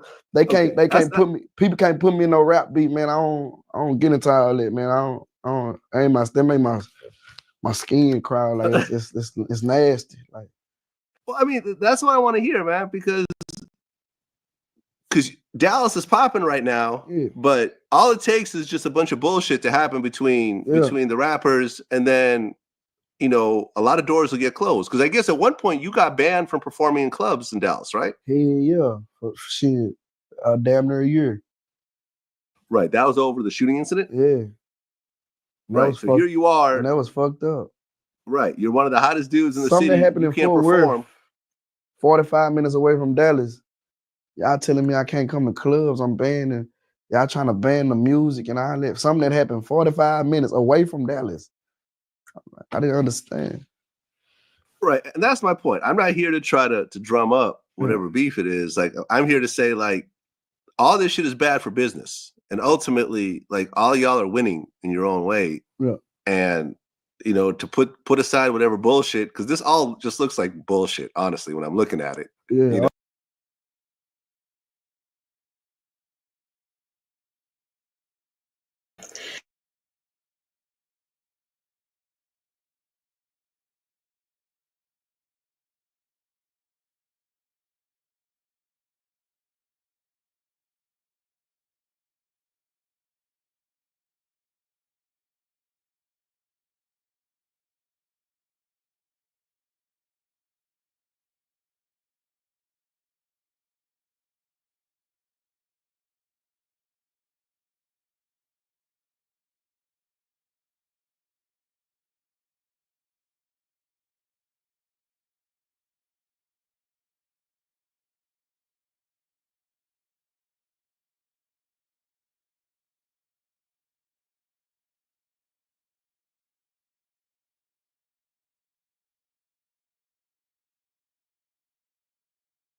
You know, grainy footage and yeah, I whatever don't the even see fuck that. You else. know, internet. Like I don't even know. Like I don't even know the niggas who sit behind computers and put stuff together. Like we're gonna put this right here. This look like this, and put this together, and make a big ass collage clip, like an old ass PowerPoint back in the day. Like that shit goofy in the bitch, and it just I don't know nothing about none of that. Like that shit crazy. You can't beat social media. The internet gonna always win. So it's like whatever they say, the people gonna run with it. Like so, I don't even get into that. Well, like I said, man, I've had both of y'all on my show now, and it just seems like it'd be good for the city for all the bullshit to get put aside. You know, y'all don't got to be best friends, or y'all don't have to work on music together, but to just put the bullshit aside, everyone will end up making more money and getting more fans. Yeah. And doing more shows and getting bigger deals and everything else like that. So I just want to put that out there. Okay. Well, at what point you actually had a deal? Yeah. With was it Epic? It was like Liger signed through Epic. Okay. Yeah. So what happened with that whole situation? Fort Worth shit. What do you mean? After this, it was just downhill. Like, they didn't want nothing to do with me. Oh, because of the shooting incident. Yeah. Oh, so you were signed to Epic and before Ron Spalding. Okay. And that situation happened, which you weren't even convicted for. Yeah, but it was just so much of a thing that was just been going around. It was just like it was interfering with my whole little deal I just signed. You get what I'm saying? So okay, and I guess you bought your way out of your contract? Yeah. Okay. That's gangster. I like that. That shit ain't gangster. No, buying your way out of your deal. I think that's kind of gangster. No, you gotta understand. Buying your way out of a contract and lawyer fees. You get what I'm saying? So you gotta do both and both. Yeah, I mean, but you signed. Yeah. You know, you can't get mad over a contract that you signed yourself. Yeah, no, I ain't ultimately. mad. I'm past it. Like I ain't got no problem with them and with Liger and Ron Spalding. Shout out to them. You know what I'm saying? Like we over here now. Okay. I mean, would you sign another deal with a major, or are you strictly independent now? You know, if a situation is right, you know, I'm gonna do my thing. I got mouths to feed. I got people depending on me. You get what I'm saying? Yeah. Vlad, these niggas be lying when they be saying, oh, I'm independent. I do it by myself. Yeah, I know. You know, okay, I'm glad you know. I'm glad you know. Social media don't seem to don't fucking know. He biased, he independent. Nah. You just don't see old boy in that corner over there that's funding everything, that's putting the plays together. Like, so don't let these niggas be lying, talking about, yeah, you know, I did it all on my own. When they get to this, when they take off, like, no, it's only a handful of people. Like they talk like they was the Master P and Cash Money's around this hoe. You know what I'm saying? Like, nah, bro. So like, yeah, a good situation come my way, like that fit me, fit my brand. Like, it ain't all about just signing no deal to say, nigga, I got a deal. Like, nah, it gotta make sense. Nigga, gotta add up. Like, you know, especially if it's a career. Like, you know, it gotta be longevity. You know what I'm saying? Right. So yeah. Right. I mean, we're in a time right now where you could be independent and potentially make more money than yeah. Oh no, facts. Cause it's internet. Yeah, this technology. Like it's like, bro. Look at y'all, bro. All these cameras in here and shit. Like, it's a lot. Yeah. It's a lot y'all can do with this shit. Like, right. I mean, this is all independent. Like what you're looking at, like this I know, office that you're in. I own all this shit.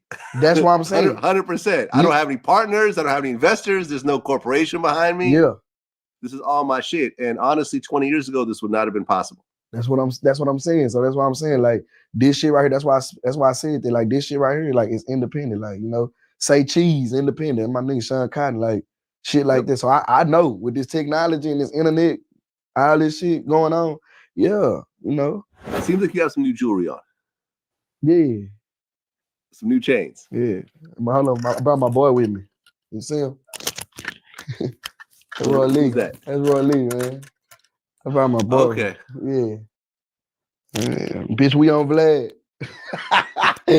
You ain't get my nigga no interview. I brought him with me. We on Vlad TV, nigga. For real. He ended up passing, right? Yeah. Yeah. Rest in peace, man. Yeah. Why the name Osama on the chains? Yeah. Oh look, get that Osama 3 line on the bottom of that bitch too, and diamond. And I'm done nobody catch that because I know it got a lot of it got a lot going on. 257 carats and shit, but Osama 3 line on the bottom. Man, that's my man, I'm a Gemini, man. So you know, that's my other me. Osama is my other me. You know what I'm saying? Okay. That's the bad guy. All right. I mean, and it obviously comes from Osama bin Laden. Yeah, that's my uncle. That's your uncle. Yeah. I'm nephew. Okay. I mean, why compare yourself to, who the world's biggest terrorist, essentially? Because in this game, I'm like a terrorist. Like, I might be this tall, but the bombs be little. The littlest bomb got the biggest, you know what I'm saying? Okay. I mean, what's it like going through the airport with an Osama chain? Man, it's funny every time. I get to laugh every time. What does Homeland Security do when they look at a dude? Listen, I get a special search every time. It's cool though. You know what I'm saying? They don't be disrespectful. They just want to be careful. But it'd be funny though, because I'd be like, man, listen, I'm black. I'm a nigga. You know?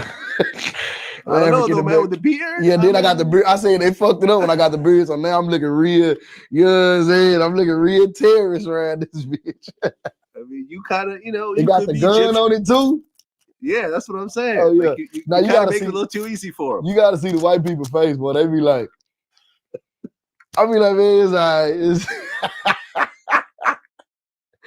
They be looking like, y'all finna let him get on this airplane? I be like, man. Oh, so you don't even try to put your jewelry in your bag. You actually are wearing it. Nah, because I don't, we already gotta go through the metal detector thing. So when you go through there, put your hands up.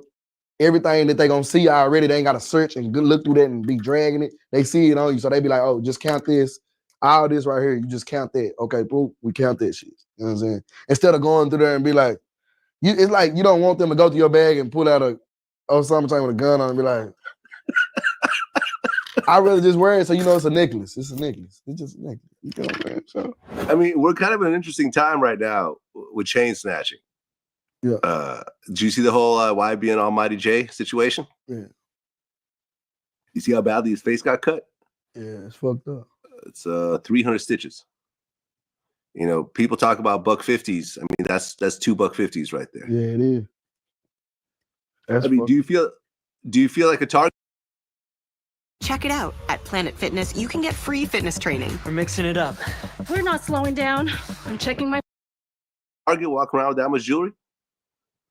God on my side, and God gonna be on their side. So God is on their side, and God is on my.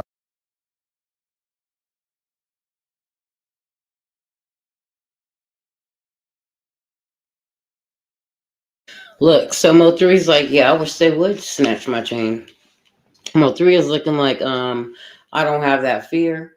I'm not worried about nobody snatching my chain. So let's move on. Oh boy, they got cut, with the 300 stitches. That's fucked up. But at the end of the day, MO3 does not look concerned about somebody snatching his chain. I don't see that ever happening to MO3. He's just like, I wish the nigga would. Yeah, you're definitely almost Jesus. But yeah, this is MO3, definitely in his own words. This is who he is. Yes, I love this interview. I found it. I was like, ooh, I gotta play it. I've never seen it. Let's go. On my side, so I'm all right. Okay. I'm wearing I pay for this motherfucking necklace. I'm wearing this bitch. Okay. I mean, do you have actual security with you? That's right. Let's go. When you walk around? No, I just got good friends, man. We are good friends, and I got my homeboys with me. Security sometimes is with me with the shows and stuff. When the promoter book me, they got their own security. That accommodate me and shit. Shout out to them. But other than that, like I ain't worried about none of that, Vlad. So I ain't got no security. I'm not out here. Nobody chasing me down, trying to do nothing to me. So I ain't worried about none of that. Yeah, I go and get regular security when I go out. Fuck that shit. I go and get actual armed, professional security. Yeah, So nah, certain situations you do have to do that. You get what I'm saying? It ain't about being hard, it ain't about being gangster. It's about sometimes saving yourself a case, and doing it the legit way, doing it the right way. But like I say, nah, I ain't got no security around me. I ain't really too much focus on that. I don't think about the negative. You get what I'm saying? Like I'm always trying to keep a positive mind state. Cause if I think about somebody snatching my chain, like the day ain't gonna be going right. Like, well, I mean, unfortunately, in this day and age, because you talked about how, you heard there's money on your head. I mean, I've gotten those type of DMs. I've gotten someone DM me saying they put 30,000 on my head. You be watching everything. What you do? Sit on the computer? I'm looking at this DM like I got 30,000 on your head. Growing up, you grew up on the computer. Just you knew everything about the computer. What do you mean? Like when you was growing up, like you knew, like of course. You was That's me. You was hacking shit, looking at the shit you had no business looking at. God bless. Welcome to the chat. There's my big sis. What's going on? There you are. Welcome, baby. Yeah, we're talking about who is MO3, okay? Talking about the MO3 sector. We're going to bring it to you guys, but I want to bring it to you slowly, so you're going to have to hit that replay, gang, today. Hit that replay button, yeah, after this video, because we're going in again today. We're going to try and go in at least once a day for sure, but we're going to do a live in the morning and also in the either afternoon or, nighttime between 4 and 9 o'clock every day. But you're going to have to hit the replay, gang, so you know exactly who MO3 is and, his life a little bit. And then we're going to talk about what's going on, with the MO3 sector and what's going on with MO3, period. Because his killers were actually allegedly caught. And we actually had somebody indicted allegedly as well for the MO3 case. So his family is getting some justice right now. So I want to talk a little bit about that. Let's go. Hit that like button. Yeah. No, I mean, like I said, I've had people DM me and say they put 30,000 on my head. And you talked about you getting those type of DMs and those type of rumors also. All the time. It's normal. It is. Unfortunately, you're right. It becomes normal after a while. It do become the first normal. time you see it, you're like, "What the fuck?" And then you're like, "Another one of these." Yeah, another one of these. Like somebody threatened my life. Like, man. Yeah, I remember at one point. Well, I remember at one point I said, "Fuck it, let me just go to the police station and see if I could just report this to have a paper trail." And they were like, "Well, we can't really do anything about this because it's only considered a threat if it's credible, like if they are in your vicinity with a gun or something like that. If they just DM you some shit like that, it just doesn't. We can't even do nothing about it. So it's like you just gotta sit there and put up with this bullshit. I'm scared for my motherfucking life. With all these motherfucking threats I'm getting. Yeah, I got kids. Yeah, I mean, yeah, man. I mean, I got guns in my house. I'm not fucking around. I live in a gated community. Hey, Mike, you might want to back up. Nah, bro, I'm good right here. Yeah, you got no chance of getting it out of the infield anyway. Nah, man. Yeah. Yeah, man. I mean, you see the situation with YB and Almighty J. I guess the Rap-A-Lot chain got snatched, and now you see Jay Prince. Doing his whole thing. Do you know Jay Prince at all? Yeah. Being from Texas? Yeah, I know them. Okay. Invited me to their dinner. Yeah. Okay. I was eating steak and shrimp with T.I., Jay Prince, Meek Mill. Who else was there? Trader Truth. I don't know. Yeah, man. I shout out Trader Truth, man, for that, man. Yeah, like that was a nice. Trade's a homie, man. That was a nice experience, man. Like, yeah. So, why do you think there's a certain type of stigma behind stealing a Rap-A-Lot chain? It's just like a chain you don't take. Like that man built a legacy behind that chain. It ain't about that chain, it's that name on that chain. You get what I'm saying? People think it's about the chain. It's that name on that chain. Like you just don't do it. Yeah, man. I mean, Jay Prince is considered the boogeyman of hip hop for a lot of people. Yeah, he cool. That's what I heard. Yeah, That's what I heard, man. We were supposed to do an interview. It never happened. Cool. But me and Willie D are actually pretty good friends, and me and Scarface are cool. So really, I've heard all the little Jay stories over the years. And we'll just leave it at that. Yeah. You know, there's a very interesting kind of thing that I just want to talk to you about when it comes to hip hop and when it comes to street mentality. You know, recently I interviewed a regular on the show. His name is BG Knockout. Yeah. You familiar with him? Uh-uh. BG Knockout, he used to roll with Eazy-E. He's a Crip, Compton. And, who'd been in and out of prison his whole life. And he said something very interesting, about the concept of snitching. So you would not snitch on your worst enemy? No, I can't. No, I wouldn't. See, there's a thing. Let me just tell you this. Now, this is something I tried to talk to my homies about, if they remember, right? But like certain gangs or certain races and groups have certain policies. You ever heard the book called The Art of War? Yeah. Sun Tzu. Okay, so this is one of the books that, prison gangs and groups read in jail. They study this book and they live by it. Now, the whites in prison have a policy that they can tell on anybody that's not a part of their group. It comes from The Art of War. It's pretty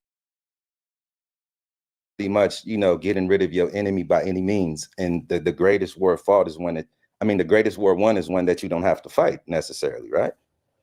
So they have this thing, and one thing that I do know is that if you at war, at odds with somebody or with an enemy, and you don't fight the war the same way, you're probably not gonna win.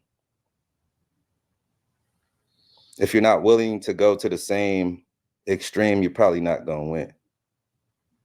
So I presented this idea to my homeboys, you know what I mean? And they so stuck on the old days, like, you know what I mean? Like the old ways that hasn't gotten us anywhere. From your point of view, when it comes to snitching, are you allowed to snitch on your enemies, or are you just not allowed to snitch at all? Listen, if you out here doing something you ain't got no business doing, you need to stand up on all 10 toes that God gave you and be a man and accept your consequences.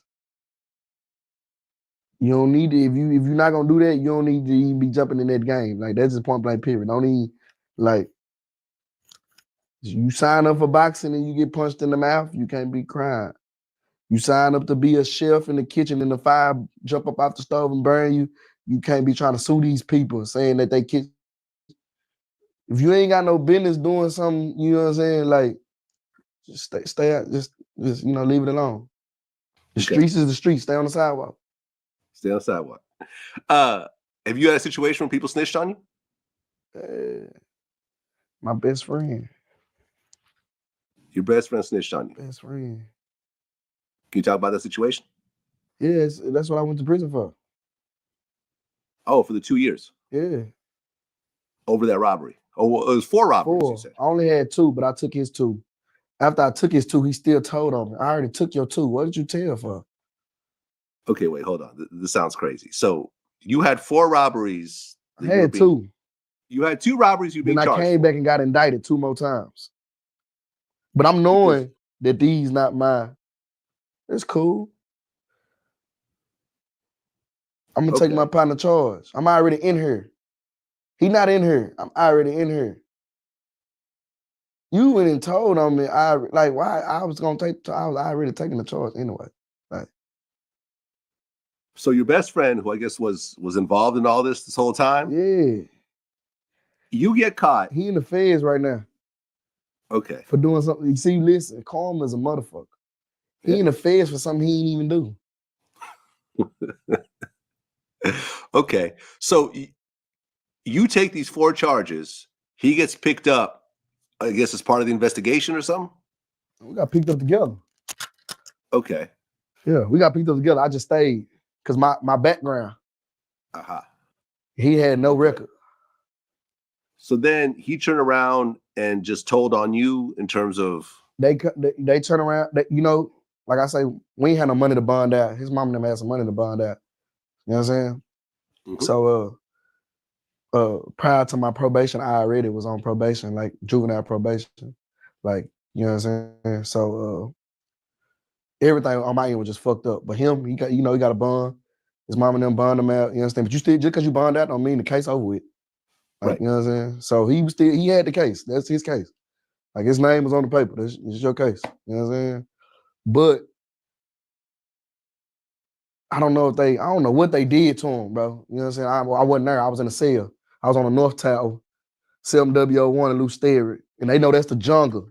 In Dallas, you on North Tower, it's rocking. It's the jungle. Ag tank, capital murder tank. You know what I'm saying? Like, I'm 17 over here. Like, and he was older than me. So shit. They put that press on him. Basically, what was sold was shit, you gonna take this charge, you know. It looked like he the mastermind. Look at all his prior charges. They the same as these. You don't have no background.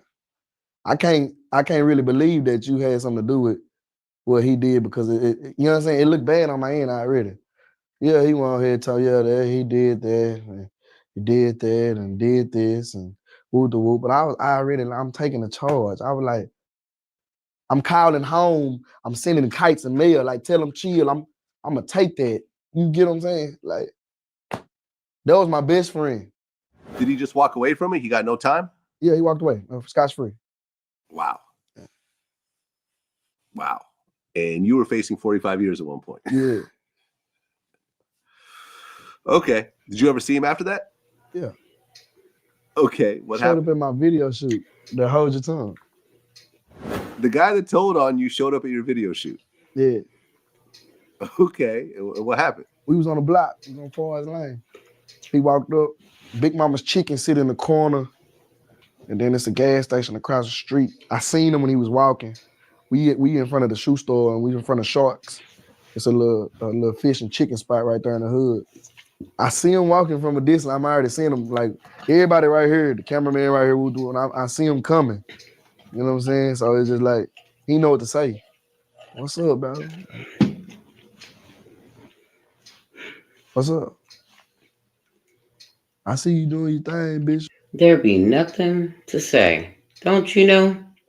If I was about to get 45 years, you cannot walk up to me in no video shoot, at no car wash, at no mama's chicken and fish corner, nothing. I promise you. Yeah, Hearts for Humanity and all that, but you would have to Bitch see in the me. video and shit. Yeah. I ain't gonna lie. I love that nigga so much. I was cool with him for a little bit. Wow. It didn't settle in my head that this nigga told on me. That's a lot. You get what I'm saying? I was used to going to jail all my life, lad. So, like, he never been to jail before. I tried to make up every excuse for him. Like, man, he ain't know no better. He ain't never been to jail. He couldn't handle that. He whoop the whoop. But he was older than me, and he always was like, you know, I'm this, I'm that. So I ain't gonna lie, like, I ain't just right off the muscle.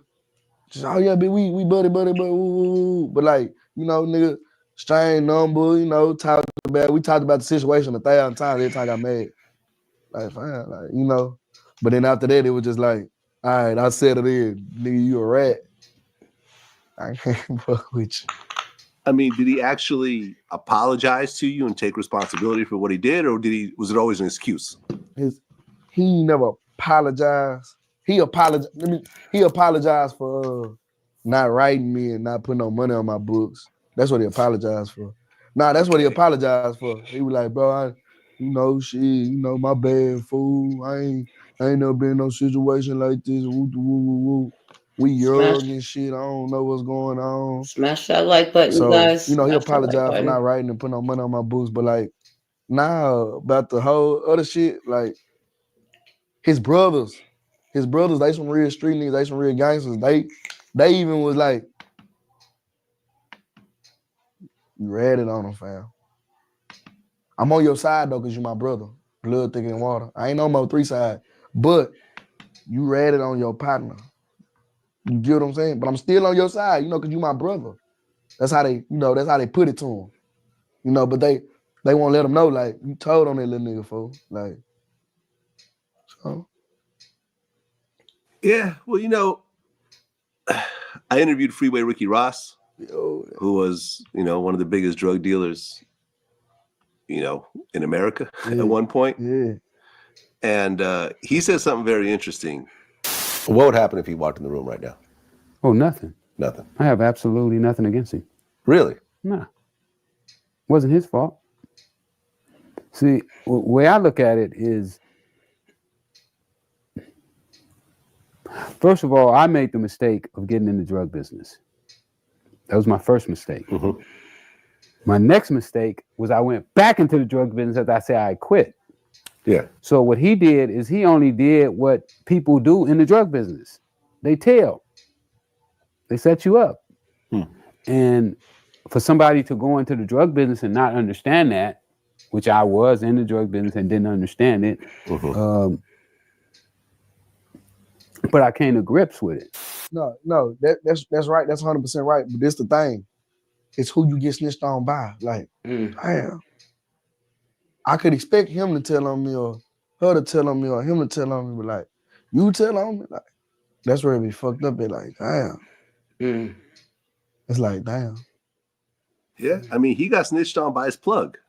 See, that's crazy. His own plug got on the stand and gave him a life sentence. And I mean, he managed to beat it by, finding some loopholes. He didn't even know how to read going into prison. Like, you know what I'm saying? Like, but he said he has no problems with the guy that told on him because he took responsibility for, something. I made the decision to do crimes, and I there got you no go. problem. I got no problem with the nigga that told on me. Like, I'm doing my thing now, bro. Like, I'm not even worried about this. I'm glad all this happened.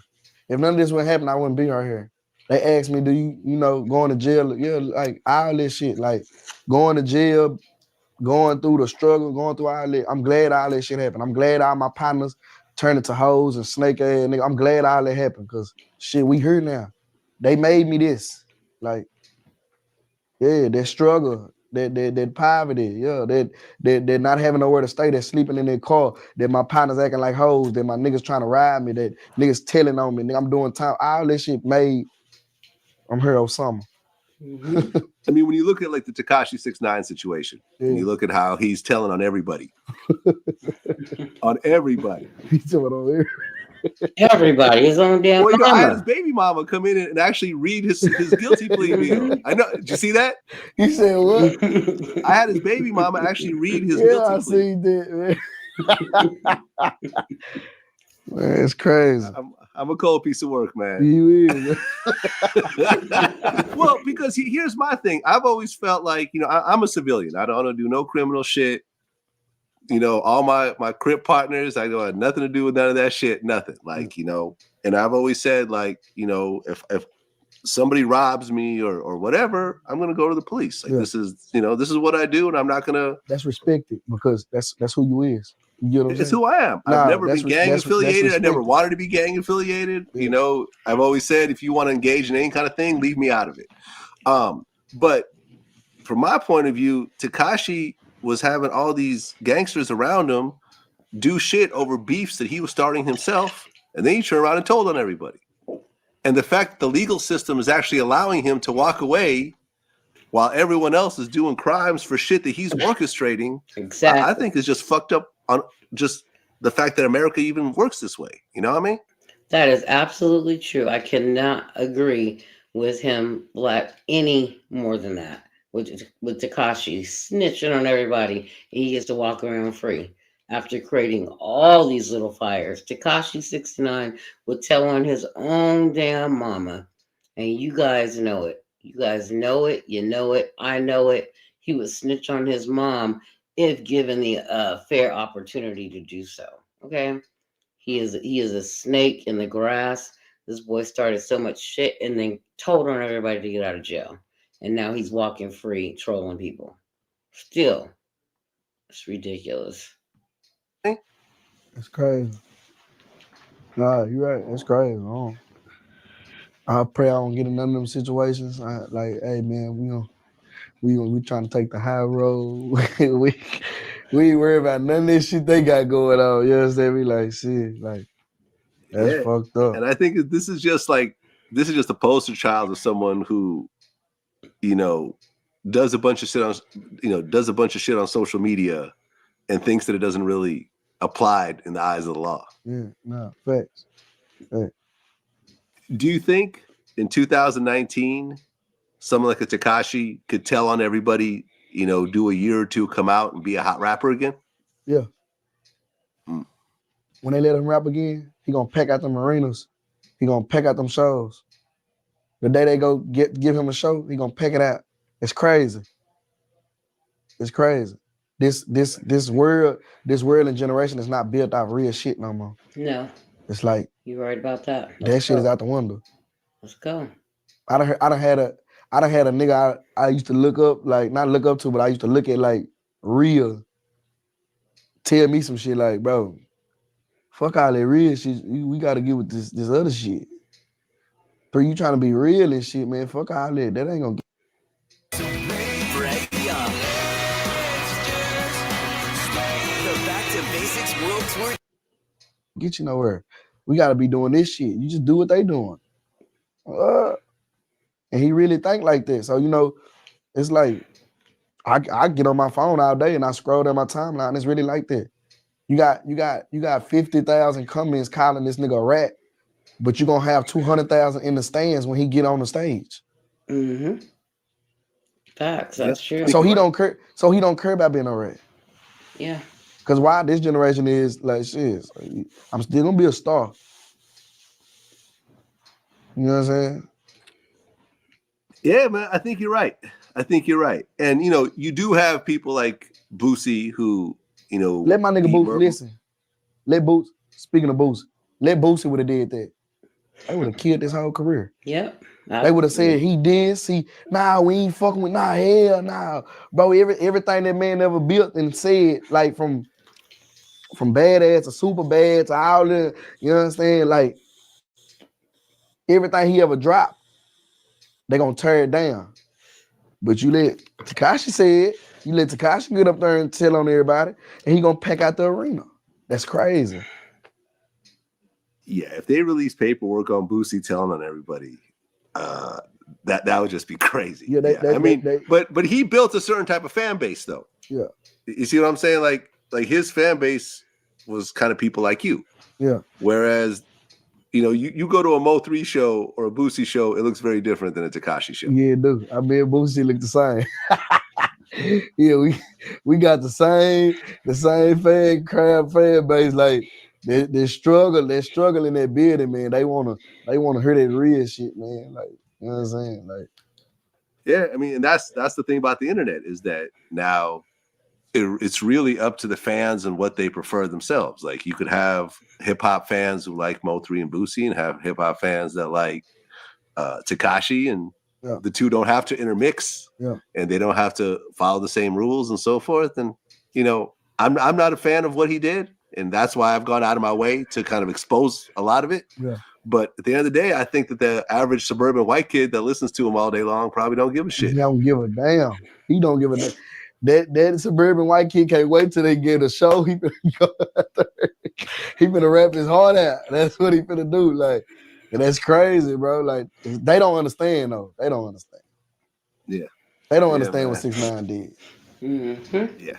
Yeah. I understand it. Like I said, I'm the one that actually broke that paperwork. Because the paperwork was sealed. It was actually, when he did it, it was sealed. If you read through it, it was purposely sealed because some of the people he told on, they were still trying to apprehend at the time. Yeah. So they didn't want to release it until they apprehended those people. And after they apprehended those people, then they released the paperwork, and we got a hold of it. And we put it out. Oh, man. Yeah, man. It is what it is. Well, listen, man, Mo3, congrats, man. It seems like you've been leveling up like every year. Yes, he has. For the past 3-4 years, you've been leveling up. The songs keep getting bigger. You know, the jewelry's getting chunkier. You know what I mean? You had What? 7 cars before. I don't know if you have, 30 cars now, but but it looks like you're doing well, man. It looks like you're doing well. It looks like the fan base is growing. And as a hip hop artist, that's all you can really ask for. Appreciate it, man. You know, man. So keep doing your thing, keep putting Dallas on the map, and look forward to. Yes, you guys. So that is the interview. That is Mo3 in his own words, man. So who is Mo3? That is Mo3. Okay. So yes, I'm so glad that you guys were able to join the show. Anybody that missed it, you guys go back for that replay. The replay is worth it, baby. I got 3 different subjects in there for you guys. We talked about young Scooter, and also I definitely will. We will catch we gotta catch me up, baby. I'll call you a little bit later. It's gonna be after 8:30 this morning. I have a conference call, but I'll call you after that, or I'll call you when I get off of here. Okay, either way. But yes, you guys, catch up. You guys hit the replay. Please hit the replay. You will love it. There's 3 different stories in here. I'm gonna drop another one on Nikita Capus. The one who just murdered both of his parents in cold blood, you guys, and then sat the bodies for 2 whole weeks. 17-year-old in Wisconsin, Waukesha, Wisconsin, and we are going to drop that story today. It's crazy. All right, it's crazy. All right, you said tonight. Okay, yeah, I got you. Yeah, it's crazy. So I'm definitely gonna be dropping that today, you guys, with a little something behind it too. Another piece of Mo3. So because I'm gonna get you guys on with the Mo3, let you know who he is. So make sure you guys are looking forward to that too as well. But you guys, I want to say have a fantastic, and I mean a fantastic Wednesday, okay? You guys have a great Wednesday. I will see you guys a little bit later. Make sure you guys come back, turn on all your notifications. Make sure that you're notified every time that Trig drops a video. We are back in full effect, dropping 2 times a day. So make sure you make sure you turn on notifications so you know. Make sure you smash that like button. Make sure you share the video, you guys. Subscribe to the channel and also become a member, you guys. Come on, let's get that membership back. Let's get our members back. Let's get our membership up. Let's hit 4K too, you guys. We've been stuck for a minute. So let's go ahead and smash that 4K so we can go ahead on to 5K. We've been stuck for a minute. It's time to go. We need to go, you guys. We need to go ahead and move it. Let's go. Let's get some new subscribers. Let's get some people in here. And let's get some people on the panel too that want to talk about this stuff. So if there's anybody out there right now that wants to speak or whatever, I can drop the link for you. If not, I will definitely see you guys tonight. But yeah, we're going to start inviting people up on the panel for you guys to come and discuss it. If you guys want to, you can. Definitely, this is, all this stuff is open. So we're going to start opening up the panel a little bit for people to come and, speak their mind. I want people to speak on the panel. So yeah, we're going to start doing that. Have a little bit of back and forth, see how people are feeling about this Mo3 thing, and Yellow Beezy being the person to put money on Mo3's head and hire murder for hire was a murder for hire. Okay, so we need to know how people feel about that. The Mo3 sector is very emotional about it, but we need to know how people are feeling about that. I want to know. Here's a link for you guys. I'm going to drop it for you. Anybody that wants to hop on the panel before I go, ask any questions or just any final thoughts, go ahead and hit the panel. You're welcome to come up and, definitely speak. So, yeah, I'll give you a few minutes. But meanwhile, while we're waiting, I'm going to go ahead and bust music out real quick and get us on out of here. Okay, there's that StreamYard link right there. And meanwhile, we're going to play some music real quick. But you guys, I'm going to get out of here. I'm going to wait for you guys. I'll play a few tunes for you. And if someone hits the panel, I'll go ahead and open up the panel. If not, I will see you guys on the next one. Love all of you guys very much. You guys are amazing. But let's go ahead and go to, we got to, start up the first one with a little Mo3 song. Like he said, his first song was what? Shot Us, right? So we're going to go ahead and play his first song that he ever made, Shot Us. Let's go. Let's go. Let's do it. Let's get it. Let's get it, baby. I bet you wonder how the fuck they talking about why this dancing nigga on this record that shit about guns on. Check my record, nigga. I've been there. That's all I'ma say. Real gangsters don't never have to speak on shit. Let me from start. About my side. Why you ain't gonna let them niggas extort you like that, man? Come on. Shot the. I don't give a fuck if they shot the cock or whatever the fuck they are. I don't give a fuck. Check me and it's done. Hello? It's my story, nigga. Oh, so. Hey, now you get situated, my little bro. PJ situation. It's my story, nigga. I know you gonna dig this. It's my story, nigga.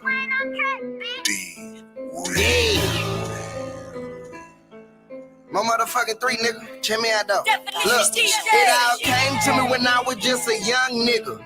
Shit, I found out that I can run with her. But it all came to me when I was just a young nigga. Shit, I found out that I can run with her. But it all came to me when I was just a young nigga. Shit, I found out that I can run with her. Bundle of crack, chrome mac, a couple sacks, a bunch of thug niggas. No looking back now, I'm a drug dealer. Fee-5-4, 4 niggas deep and we got guns. That's my weed, I keep a shotgun, a rug. Nigga snitching for a lighter sentence. Ain't statements, fingers itching, trying to touch an image. In case I two felonies, I had 4. Try and take it, yeah, that crook life. I think I'm Ronald Reagan on these hoes. Moonwalking with a machete, they gon' call it Michael Jason. There's a nigga, one of them Regals, ready to ride like I'm a Haitian, bitch. Leave a nigga head in this lap for trying to take some shit. Was young, long gun, extended clip, I had to make it fit. Was dumb, getting tongue from a bitch who love to rape the dick. I smear that makeup off her lips, she grab another makeup kit. Never know for running to a hoe, I never taste a bit. But running to the money, even crowding, trying to break my wrist. Yelling thug life until the laws come take away my clique. And where I'm from, the good life when you eligible to break a brick. Down 100 pounds, enough round just to break a snitch. Down to the ground, don't make a sound or you won't make it in. Def Jam, Sony BMG, oh yeah, they say I'm in. Won't stop till my whole block and hit the lot, that's when I say I win. I used to pray for better days, but now I'm praying for my sins. Praying that I don't murk one of these niggas claiming they my friend.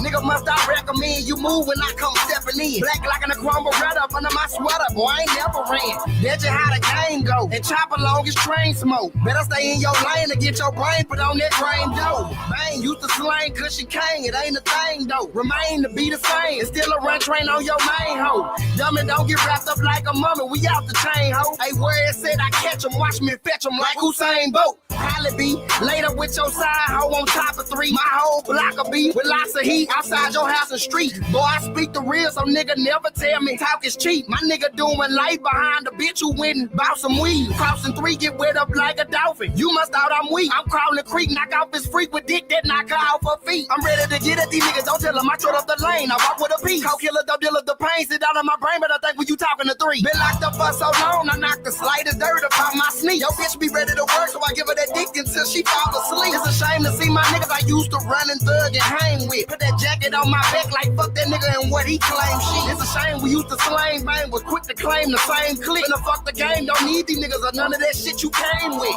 Tree a young nigga that's on blood, I move gang, bitch. Hunter Life, BHB, 282 my gang, bitch. MBM, MOB, I would never change, bitch. Boots and fade, 2 stolen K's, nigga, that's that far as lane shit. They know I just want the money and the fame shit. Money. They know I would never change, I'm still that same kid. They don't know. You don't know my life story, nigga, you don't know what I've been through. They don't know. And I do it for the squad, I ain't changed shit. My squad. Every single nigga that I came with. For real. They don't know. They don't know.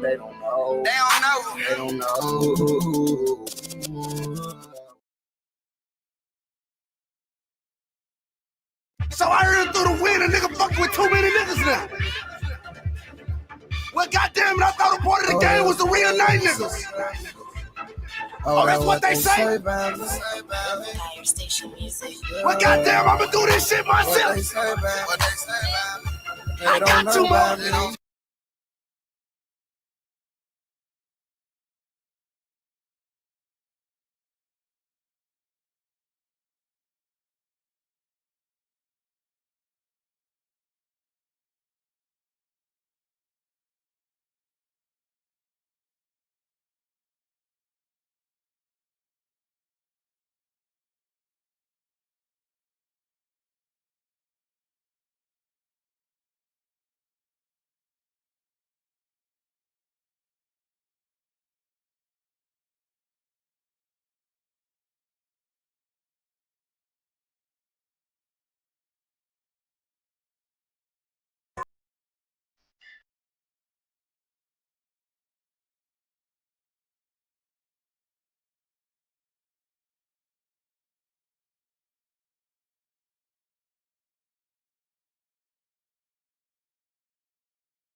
Ooh, Rocky Alert.